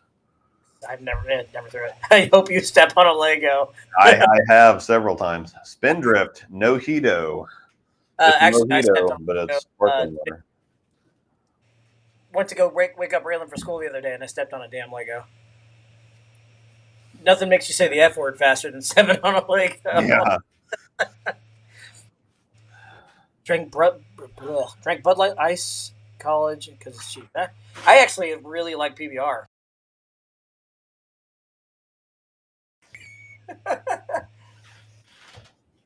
Oh, you have to get your hands on the Yingling Hershey's chocolate porter if you can. I have actually had it. I had a friend of mine bring it to me from out of town because I don't think they sell that one here, but I've had it and it's fantastic. I think I might still have a bottle in the fridge because my son-in-law every year bring stuff, and so I've got Yuengling cans in the fridge from like back east. Mm-hmm. It's that. Have you had the Hershey's then? Have you actually drank it? Yeah, he brought me a 6-pack. I think 2 years ago, and I might still have one of them. Believe it or not. Did you bring one of those to my house the night you guys all came over and I cooked hamburgers and stuff for you guys? Possibly. I think that's the first time I had it, and that was good stuff. Yep. Hams all day. No, I can't do the hams. Can't do Schlitz. No hams. Yeah. If I'm gonna drink cheap beer, it's gonna be PBR for sure. Yeah, we need to do that since the PBA does the PBR thing. Oh yeah. And it's kind of funny that my brother does when we went out to trivia at the Pennant. My brother does the PBRs. It's just right. He does when we were there. Yeah, he does the PBRs for some reason. I love it, man. PBR is good beer. It's got a lot of flavor. Young's Double Chocolate Stout is a pretty good stuff. Yuengling's a PA. Isn't it from Pennsylvania? Yeah, and that's where my son-in-law and that's right there. Yeah, Williamsport, the home of the Little League World Series. Yeah. So if you're just joining us, Justin, you've been with us. The Yuengling is just available in our area as of March. I think it was March. Might have been February. I don't know. It all tastes like. I can't do wheat beer. I'm not a big wheat guy. It gives me my mom says that beer tastes like carbonated vinegar. So depends on the beer, but I can see it. Depends on the beer. I can definitely see it. This is a bowling show that we're talking about our favorite beers. Okay, I got a lid. By the way, I remembered Millennial Medicine is Josh Franz. Yeah, that's Josh. By the way, yeah. I can see his picture, so yes. Hi, Josh, by the way.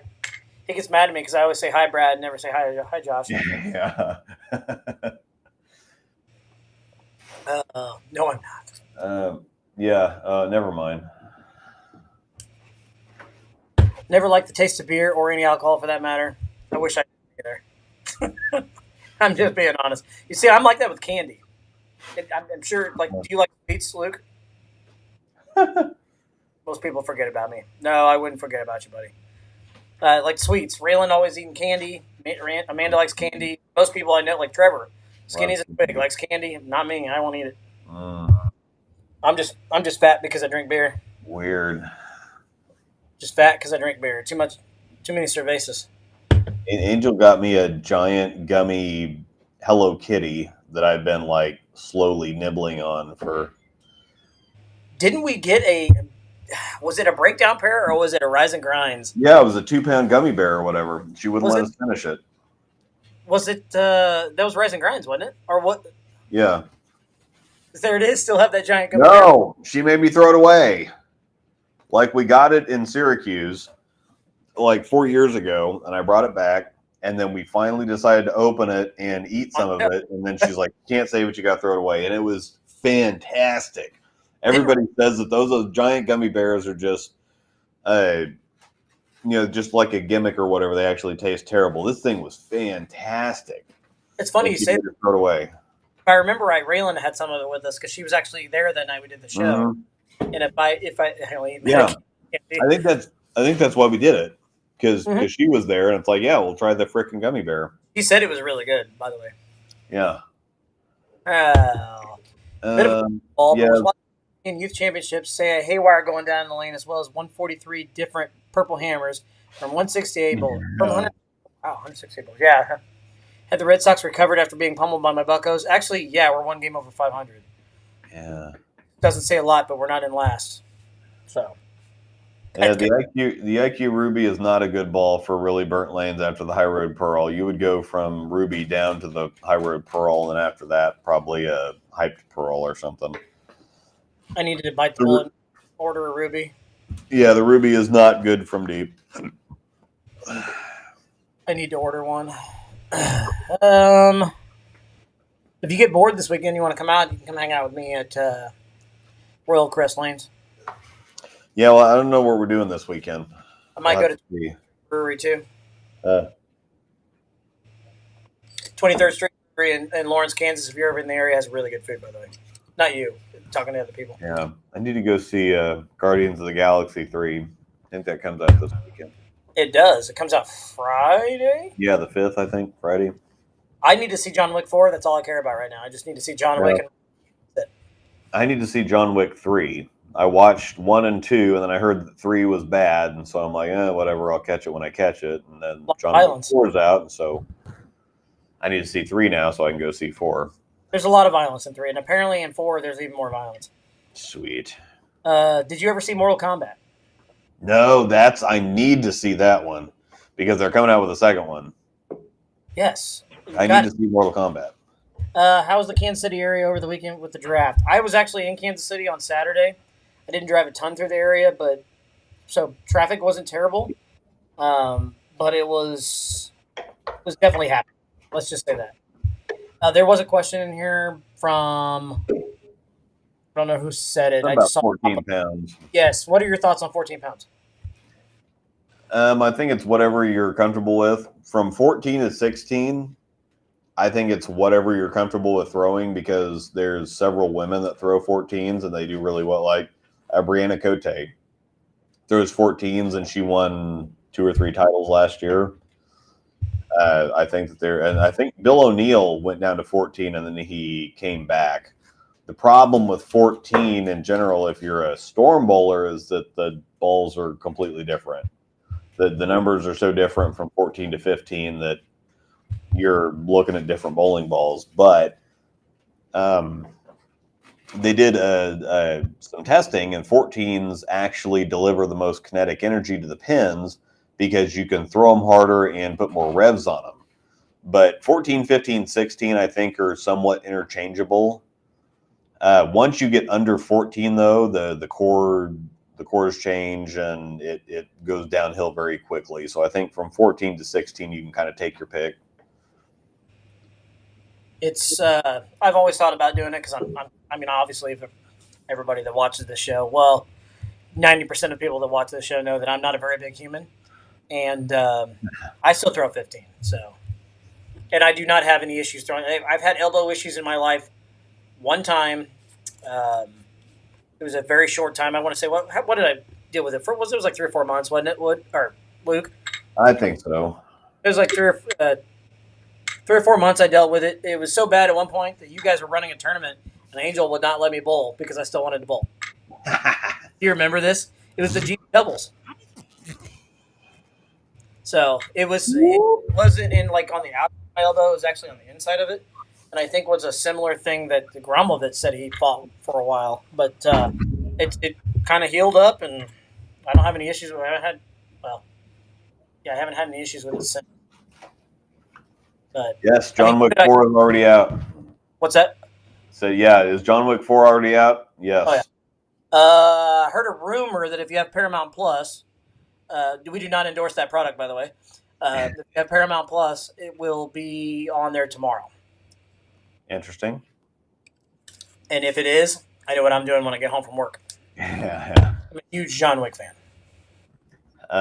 We went and saw... Angel and I went and saw the Super Mario Brothers movie. You did? Yeah, on Saturday. I'm jealous. Was it good? Yeah, it was pretty good. Yeah, I think you need to take Ray to it. She's already seen it. Oh, okay. Amanda's mom and dad took her. Okay, yeah, we went and saw it on the big screen at BB. Of course, that's the only since the other one closed. Well, that's irrelevant though. The B&B is better. Yeah, BB's freaking sweet. I went and seen Frozen 2 there. It's the last movie I seen there. Yeah, I know. Yeah. I have a 7-year-old, okay? Well, I don't know. I thought Frozen 2 was pretty good. I accidentally turned the heater, and I was sitting there, and I'm like, dang, my ass is hot. And I'm burning. Like, I'm sitting there. What is going on right now? And come to find out that the damn seat heater turned on. Yeah, they have heated seats, and it's right below the recline toggle or whatever. I'm going like, whoa, what is happening? It was warm. Yeah, I think the last movie that I had seen, I went with Tanner to see Rise of Skywalker in 2019 or whatever. Oh, sweet. Right before COVID happened, and I haven't been to a theater since. So yeah, it was pretty cool to get back out there. But yeah, I got to go see Guardians of the Galaxy, and then I got to see I got to find John Wick 3 on whatever. I got several different streaming platforms. Just got to find it and watch it, and then I can see John Wick. Peacock? No, we don't have Peacock. We don't have Paramount Plus. We've got Netflix, Amazon, and Disney. It's almost worth subscribing to Peacock for 1 month because then you just get it for 1 month, catch up on your movies real quick, and call it good. Because Peacock has them all.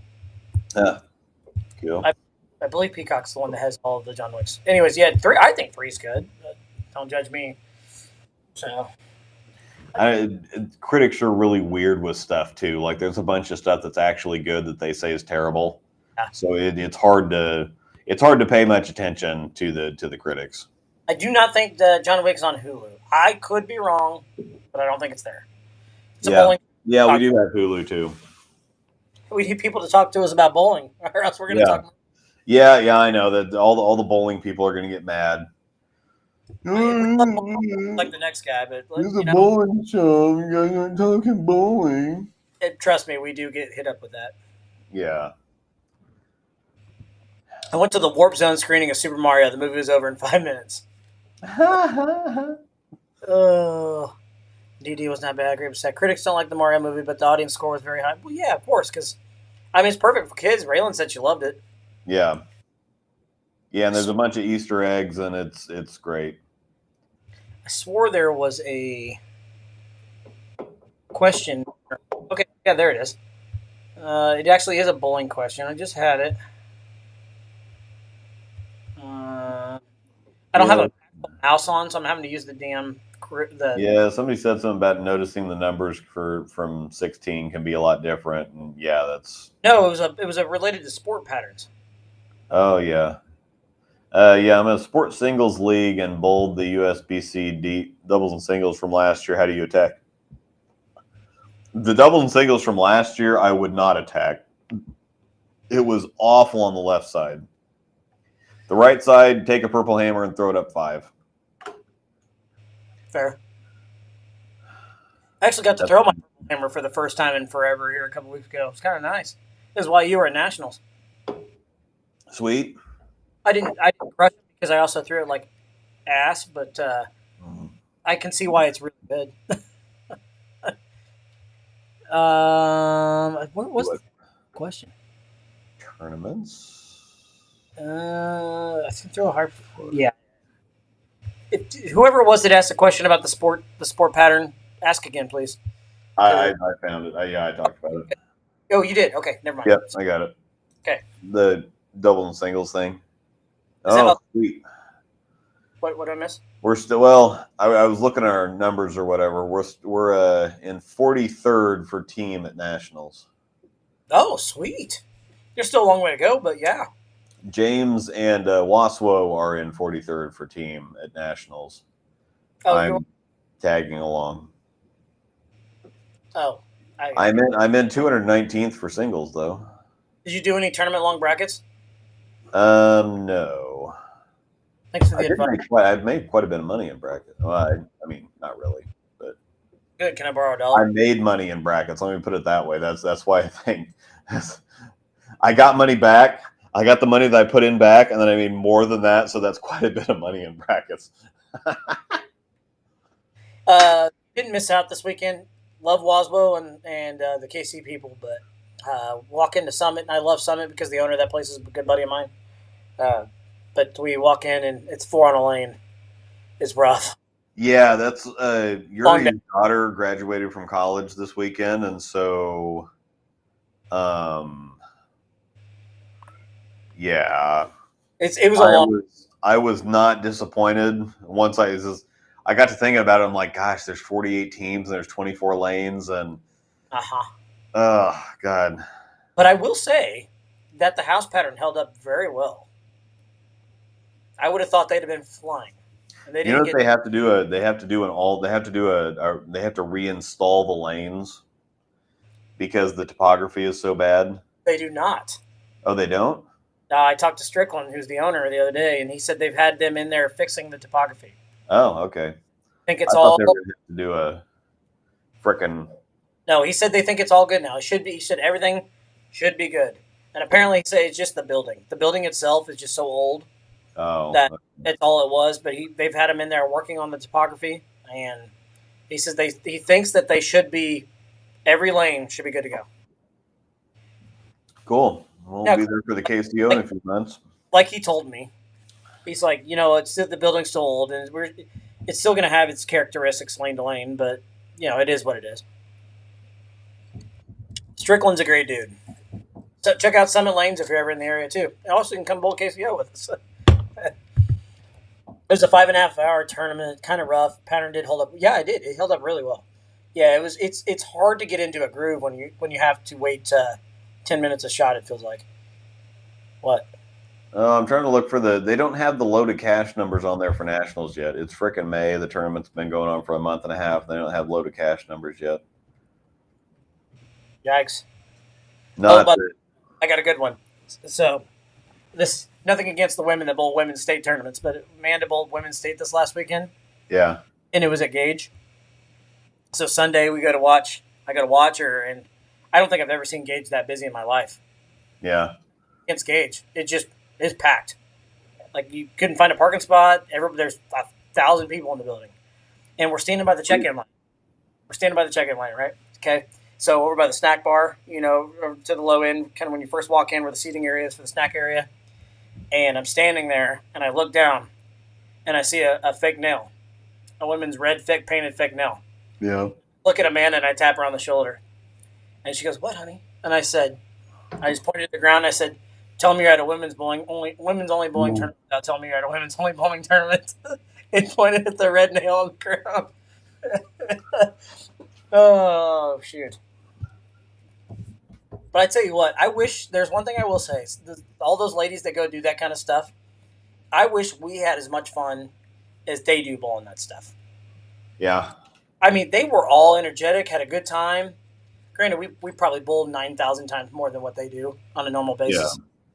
But I mean, you got ladies in the back holding up signs, and they're just having a good time. They do it more to have fun, and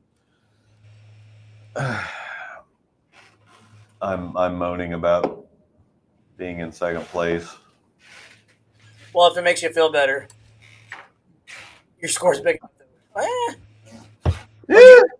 enough. What'd you guys shoot for a second? What was it? 35-60. That's not a bad number. It's gonna be top 5. I was hoping it was gonna hold up because it's kind of a lower scoring year, but I was hoping it was gonna hold up, but it's not. So. What 2023 ball can I live without? I mean, I haven't thrown it, and I've seen a million of them going down the lane. I'm gonna have to say Ruby right now. Yeah, Ruby is pretty good. The Absolute, I wish I could throw mine more. It's crazy, crazy good. The Revenant's not getting enough attention. We've got a bunch of really good stuff. You just have to resurface and repolish them. But everything's great. I will give you my non-Storm opinion, an MV Tour. Yeah, well, yeah. An MV Tour is pretty good. I'll be back. You're good. James will probably second that for me. I've even been told by a couple people that I need to put holes in an MV Tour. MV Tour looks pretty good. So I can be non-biased. He's the one that's got the Storm logo. Point by there or whatever it was. He's the one that's got the Storm logo behind him. I'm the one that's got a painting that my wife did behind me. So I don't have to worry about bowling ball opinions. I heard MV Tour, I'm in. Where do I sign? Exactly. Yeah, see, James will second that. Another one that's really freaking good is a Top Speed. The Columbia 300 Top Speed. Yes, it's another B7 ball, but my gosh, they're making some bangers right now. Top Speed is really good. Storm side, I'd say Ruby. Absolute would be another one, like Luke said.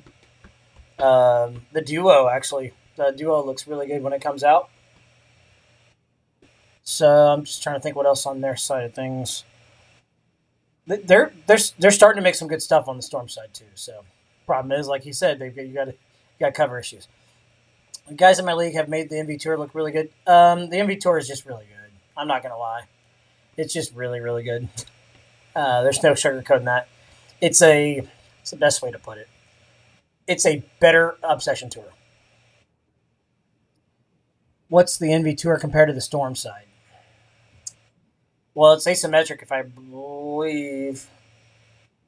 James helped me out. MV Tour benchmark, I think it could easily be a benchmark. Black Widow 2.0 hybrid, I've heard a lot of good things about. The Black Widow 2.0 hybrid is really good. I really like mine. My only problem with mine is I've got to take some of the shine off of it. I tried to take a little bit by hand. It wasn't enough. So I need to, I think it'll be better when I do that. Half IQ2 Nano Pearl, half Rubicon, but more stable in oil, various benchmarking. Yeah, exactly. That's a really good comparison right there. Storm needs to make something similar to the MV Tour, Obsession Tour. Yeah, they're going to have to make an asymmetrical one if they haven't done it yet. So MV Tour is going to it's definitely going to be around for a little bit. That's 1B7 won't kick out quick enough. So, or not quick enough, too quick, I should say. It's pretty good. OB2 core with MV stock. Black Widow 2.0. But yes, like you said, the benchmark it easily could be a benchmark ball. Yes. Yeah, no, it's stronger than the Obsession Tour. It's definitely punchier down lane for sure. It is a good one.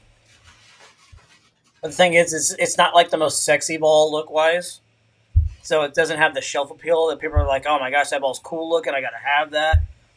You'll thank yourself later when you do. So it's I'm trying to think what else is out there. If you're going to look at the motive side of things, for those that are motive fans, in my opinion, you're going to look at Primal Shock. It looks pretty good with Venom Shock core with Venom Shock cover with the Primal core. You've got the Black Venom that looks really good. Motive has got a few pieces out there that are really good. The problem is their prices are astronomical. Crazy. So I can understand why, but at the same time, I just don't know how they can justify it. Weirdly interested in the Hammer Axe. It's a spare ball. They are a spare ball, so if you're wanting a spare ball. Yeah. I'm looking at it on the clearance rack. Websites, there's actually pretty good stuff on the clearance racks. I can't remember what site. The Phase 2's on some of the clearance racks. Really? Online. Mm-hmm. You can get one of those right now for 140, 145, something like that. Trust me. I understand. Yeah, there's when you're looking at clearance racks. Bowling ball prices right now are a little rough. James and I were telling people how good the MV Tour is. Yeah, it looks pretty freaking sweet. I was telling him it's one of those balls though it's not sexy because it doesn't have the shelf appeal. It's just black with a purple. So people may not look at that and go, oh, I want that ball. But as soon as you throw it, you'll thank yourself later. So yeah. That would probably be my new promotion if I could throw one. What are the next pieces to be discontinued? Let's start with Storm. I don't know. Let me pull up the website and give you my guesses. By the way, can we play stateside overseas? Yeah, there's not a whole lot of stuff, but we probably can. I have to go to the restroom first before we do it if we're going to play, but we always like playing it. Can we not do non-SPI stuff too? No, we can. Okay. Is the MV Tour worth getting if you have an Obsession Tour? Yes, it'll make you never throw the Obsession Tour again. I shouldn't say that, but it's better. I promise. I think the Reality is probably getting pretty close. The Idle Cosmos is getting close. The first Electrify Pearl has been discontinued. While you're making those announcements, I'm gonna run to the restroom real quick. All right. The Hustle Camo and Hustle Line are probably on their way out. And that's about it.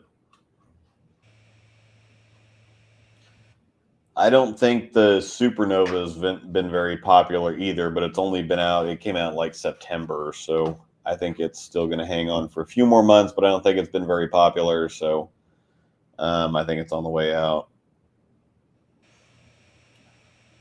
Everything else I think is pretty solid. So let me see what we got with the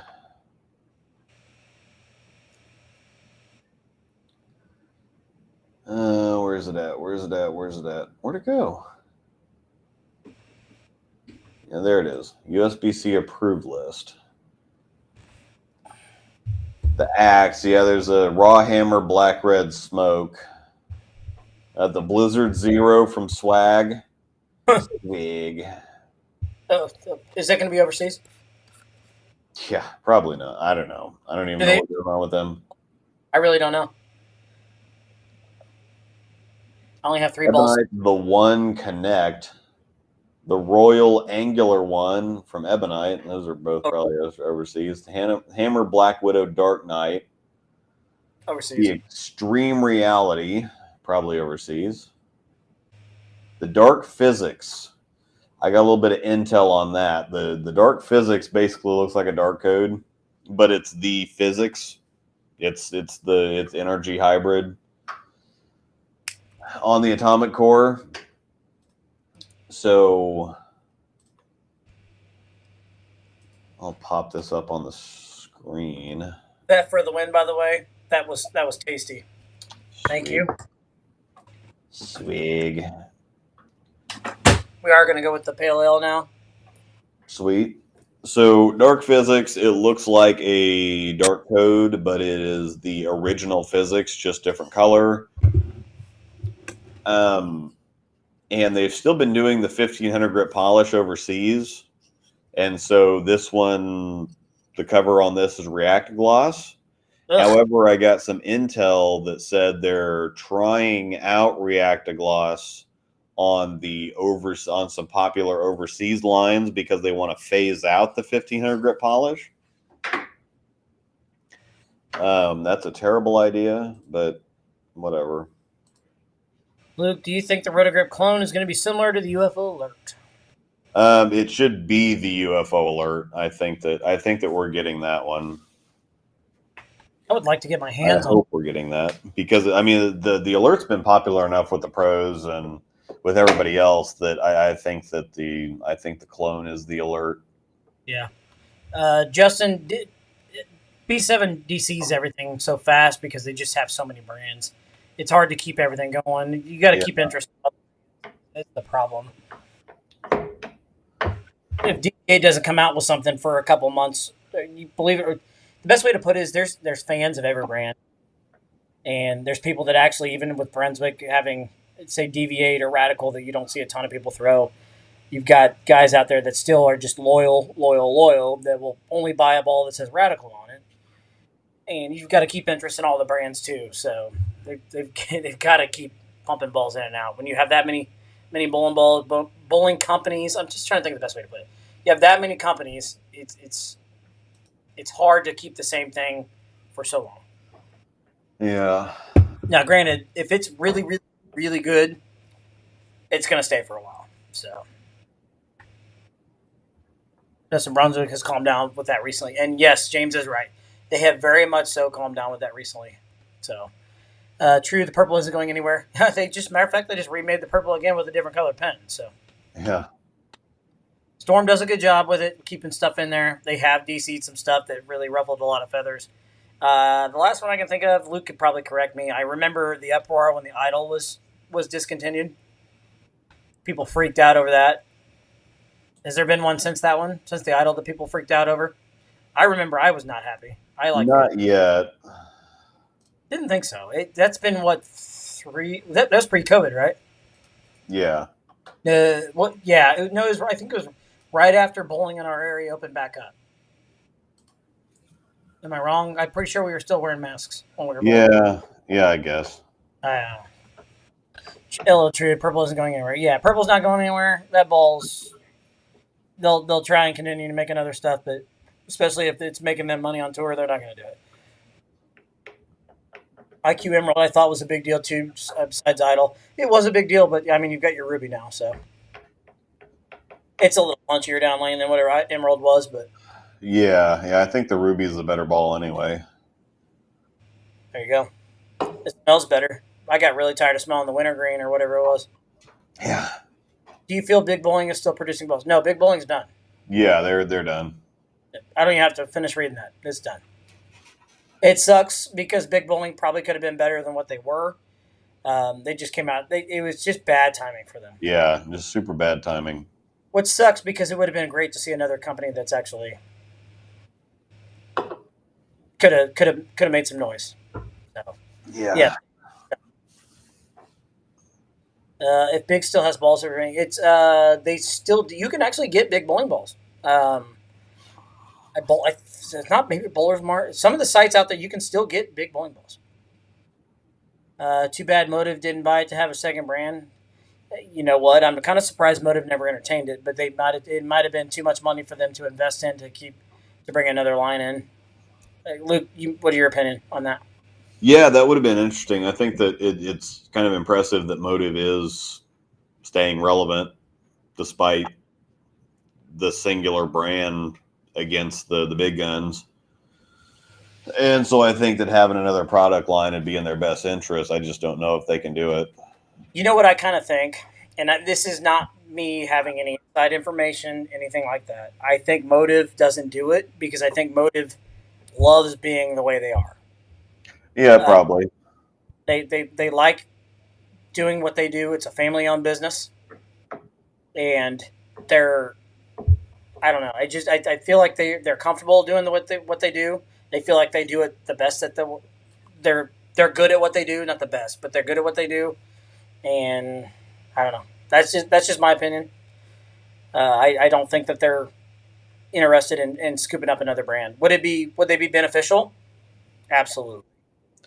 Probably, but yeah, I mean, I think they're doing just fine with what they're doing now. If they expand and get bigger than they have, there's extra headaches that come along with that. So yeah, they might just want to keep it simple. I mean, I wish multiple brands when I was with them. It'd been nice. Yeah. Another thing too with Motive is that just like any other brand, like we talked about a little bit ago, Motive heads are real. They really are out there. Yeah. Your Motive fans are loyal and they don't care. It's Motive's way or the highway. Mm-hmm. I know a lot of guys that are like that, and there's nothing wrong with that. That's what they like. That's their preference. So, yeah. But just remember, every company has something similar or can do something better. Storm's really good at what they do. Motive's really good at what they do, and Brunswick's really good at what they do. Yeah. So people need to remember that too. Storm's definitely really good at what they do. I know that because I don't think anybody in the market makes something that things have may have changed a little bit, but what Storm does, they make, in my opinion, the best pro bowling balls in the market. Their skid foot stuff, nobody matches it. But and I mean, obviously, they smell good too. So that's a big help. Any truth to the rumor that Victor Marion had a hand in developing HK22 for B7? I don't have any inside information, but I don't either. I've heard, like James said, I've heard both ways. I'm going to say there's probably a good chance. Probably a good chance. I would say that there's a good chance, but I haven't heard anything confirmed. No. I've heard the rumors, but nothing ever beyond that. It's me either. I've never heard anything like, oh, it's being locked down. I could probably find out. I mean, James could probably find out. We really want to dig into it. Yeah, if we really wanted to dig into it, we could find out. It's a really good cover. We'll just say that. It's good enough that they're putting it on a lot of stuff now. But that's the one thing though I'll still never understand with people is if you're a free agent, just throw everything. This is me as a free agent. Luke's got to tell you Storm stuff, obviously, but yeah, if you're a free agent, throw everything. Yep, I would say that. Best way to look at it is you can try everything, and what's great about that too is when you bowl tournaments, you have multiple shapes in your bag from different brands because they all do something different. I don't care what they say; they all do something different. I see Brunswick stuff sees the lane a little sooner. I see Motive stuff's a little rounder, and I see Storm stuff. Usually, in my opinion, in my eyes, Storm stuff is a little skid flippier. Yeah. Now, obviously, their solid stuff's not going to do that. But am I wrong? What do you see? No, that's exactly the same way I see it. So you can make an argument to have a little bit of everything in your bag. Well, that's kind of how James does it. He's got predominantly he's got a mix of B7 and Storm stuff, but he has had Jackal Ghost, Venom Shock, stuff like that. So, yep, if it strikes, I'll throw it. That's a spot on. Who cares? Who really cares? Being a staffer can be a double-edged sword. It can be. It really just depends. It can be, yes. Staff side of things fun, but it also can suck at times. It just depends. Stuff's being made that you're having that. If they go through a tough time, it can suck. If things are good, things are good. Am I wrong? Yeah, no. Everybody goes through their own problems. Everybody has their highs, and they all have their lows. And I'm not narking on anybody. The problem with that is my area is you're either a storm bowler or a hammer bowler. Most pro shops here mainly storm VIP shops. Yeah, I get that. Nothing wrong with that. Mainly B7 SBI. But just know that being a staffer is. We've talked about this many times. Being a staffer is usually more expensive than it is to be a free agent, and I know that sounds crazy. Yeah, it sounds crazy, but it's not. It's an actual fact. Even if you're not on the YouTube thing, doing a lot of YouTube stuff, it's a lot. Yeah. Just generally speaking, because staffers are kind of halfway expected to buy everything, and if you're a free agent, you can pick and choose. You're going to pay more for what you buy, but you're not really, expected to buy anything. Yep. So. Yep, that's exactly right. What motor ball? I'm assuming you're still talking to James. What motor ball he still has? I think that's what they're talking about. But I still throw a shock, 2 shocks. I have 2 shocks, 2 ghosts.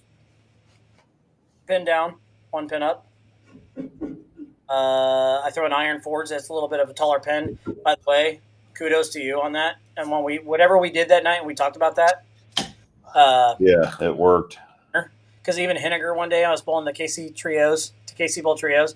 He comes up to me and goes, "How do you still throw that? Bowl's terrible." I'm like, "No, dude. I'm telling you, it really is better than people thought it was." Riley loves his, the Iron Forge. Yeah. Johnny throws one quite a bit. It's really not bad. At that tall pin, I think we should tall pin some more stuff. Yeah, I think so. I really like that layout a lot. But what are you drinking now? Did you just open another one? What you got? Spindrift. Pineapple Spindrift. Oh gosh, no. Yeah, sparkling water. But this has actual fruit juice in it, so it doesn't taste like you're like drinking club soda and like smelling a blueberry or something. This actually tastes like pineapple pop almost without the sugar. I almost pulled out the Trident Nemesis out of the bag, out of the closet today. Yeah. I almost pulled that one. I actually really like that ball. I need to throw it more. It's still there, and it doesn't have a ton of games on it, so I need to get rid of the motor bowling balls that are down here. And else, I'm just too damn lazy. Yeah. Lots of people around here really enjoy the Iron Forge. Yeah, it is good. We talked about this on a show here in about where we talked about stuff pulling out of the bag that you just never threw, and then you pull it out like, oh, this ball actually really is good. Yeah. What's the last ball you did that with? I don't know. I've got some stuff sitting here staring at me that my Hype Solid should get more use than it does. I've had my reality check sidelined here for a little bit, but it was really good there for a while. My Pink Hustle, I need to get some more games on that. I need to reslug my Zero Gravity. I've got an X2 sitting there that doesn't see any action. I've got my Phase G that doesn't get a whole lot of use. I've got a Phase 3 that doesn't have a whole lot of games on it. But yeah, stuff just kind of gets put on the back burner, and you have something to come along like the Fate. Like if I'm not throwing the Fate or the Revenant, anything else is just kind of like the Fate, the Revenant, and the Volt Pearl. If I took those with my spare ball, I could, get along on just about anything. The other hard part about on staff is you really do kick really good stuff because new stuff comes out, and and you just don't give it a time of day of thought. And then you walk downstairs or wherever you keep your stuff. I keep mine downstairs, most of the stuff that I'm like you do. Yeah. And you look and go, damn, why haven't I been on that? You know what I mean? But it's that's another hard thing. This new stuff's coming so much that you kick really good balls to the curb. And what's the difference between a purple hammer and a pitch black? Would Jesper still be Jesper? Jacob be same with either? The difference I see with purple hammer and a pitch black, I will start. I think that the purple hammer is a little stronger overall. It's a little stronger. It's also a little bit longer, a little sharper. Yes. But yeah, I mean, I think that Jesper would love to have a purple hammer, and Jacob Buttriff would love to have a pitch black.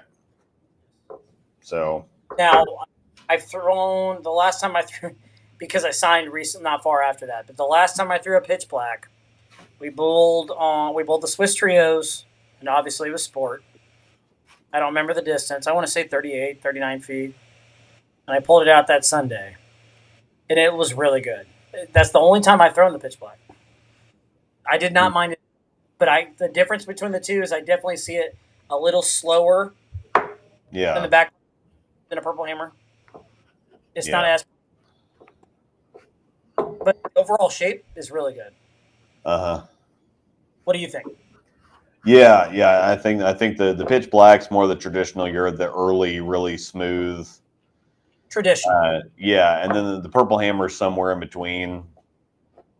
So it's Jacob was with 900 Global. He was a big booyah. Well, shocker, you liked your thing. Yeah. Big question: will the brands be coming out with another compliment to each? I mean, Brunswick has tried. They've tried. It's not going to happen. Yeah, and that's the thing, that the purple hammer is so good that there's no reason to even try to compete with it. There's no reason to compliment anything. Now, the Zen U is the real deal. That gets that saw a lot of action. Well, it was doubles and singles set at nationals, and if they're tough or whatever else, the Zen U is our purple hammer. The Zen U reminds me of a lot of a carbide tank. Carbide or tank blitz. It reminds me of that. Yeah. Am I crazy? Or no, it's kind of similar. The Zen U is a little bit longer and sharper than some of the MCP stuff, but it's close. It's a whole lot closer to that than it is to that, and the MCP stuff is a whole lot closer to purple hammer stuff than like traditional regular urethane. Yeah, fair. Does Storm decide which players they want on each company, Rotogrip Storm or 900, or do players just apply to the one that they like the best? No, they apply and they put them with the best fit. So if are you talking like pros or? So when it comes to, in general, regional players, what they do is it depends on the area, what's available. If they're needing help with, say, Storm, for example, if they're needing help with 900 Global in an area, they will put those guys with and represent them on 900 Global. It gets 900 Global's brand out there a little more. Same thing, B7 does the same thing. Obviously, Motive's different, but that's if they're needing help with sales, they're not going to slap a Hammer logo on somebody when they're already selling the crap out of Hammer stuff. Yeah. That's the best way to put it. Same thing with Storm. They're not going to slap a Storm logo if they're selling Storm branded balls than they are 900 Global balls. Am I wrong? No, that's kind of the way that they work it. So, hopefully that answered your question right. I've finished. I've got about a little less than half a beer left, and we can finish. Yeah, that's what I'm gonna say. It's already after 8, so better get headed off here. Okay. That's bigger for you guys to do. So, yeah, is the pitch black too weak for my senior game? If you throw it 15 miles an hour and you like your Zen U, it's going to be smooth, but it's probably not too weak. Shout out UC3. There you go, Luke. Yep. Chug it in one sip. All right. I'm gonna get it all down. Yeah. All right. Well, thanks everybody for hanging out. We'll be back in another couple weeks. Hopefully, we'll have some more interesting stuff going on. What do we have for Let me see. We've got the PBA Players Championship that started yesterday. Tomorrow. It's going through. Yeah, so it says April 30th through May 14th. They had the PTQ yesterday. Oh, okay. So the Players Championship is running like simultaneously with the Roth Holman. The Roth Holman starts a week from now. So yeah, we'll have some stuff to talk about. The Players Championship and the Roth Holman stuff will be over right before we get the next show. So yeah, we will have some stuff to talk about. League is over. Thursday night is over for us. I guess Tuesday night's over for you too. So league's over, but Angel and I are bowling the scratch doubles league this summer. Yep. So we've got stuff. We should stream the sweeper Thursday night. Yeah, that might be fun. Yeah, might as well. It's just a little 3-game whatever after we eat a bunch of pizzas. So. Yep, and get our money. Mm-hmm. So appreciate everybody. Yep. Once again, you see the codes at the bottom of the screen. Haas 10, Rosedale 10. Get you 10% off at checkout at coolhook.com on every order you use. Purchase, that is. Breakdownpair on Facebook. You can hang out with us. Getting a lot of people there. We're starting to grow more and more and more. Instagram been kind of slow, but we also haven't been around each other a ton to bowl. So there'll be more stuff coming, I promise. Yep. So thanks everybody for hanging out. We appreciate it, and we will we'll see you in a couple weeks.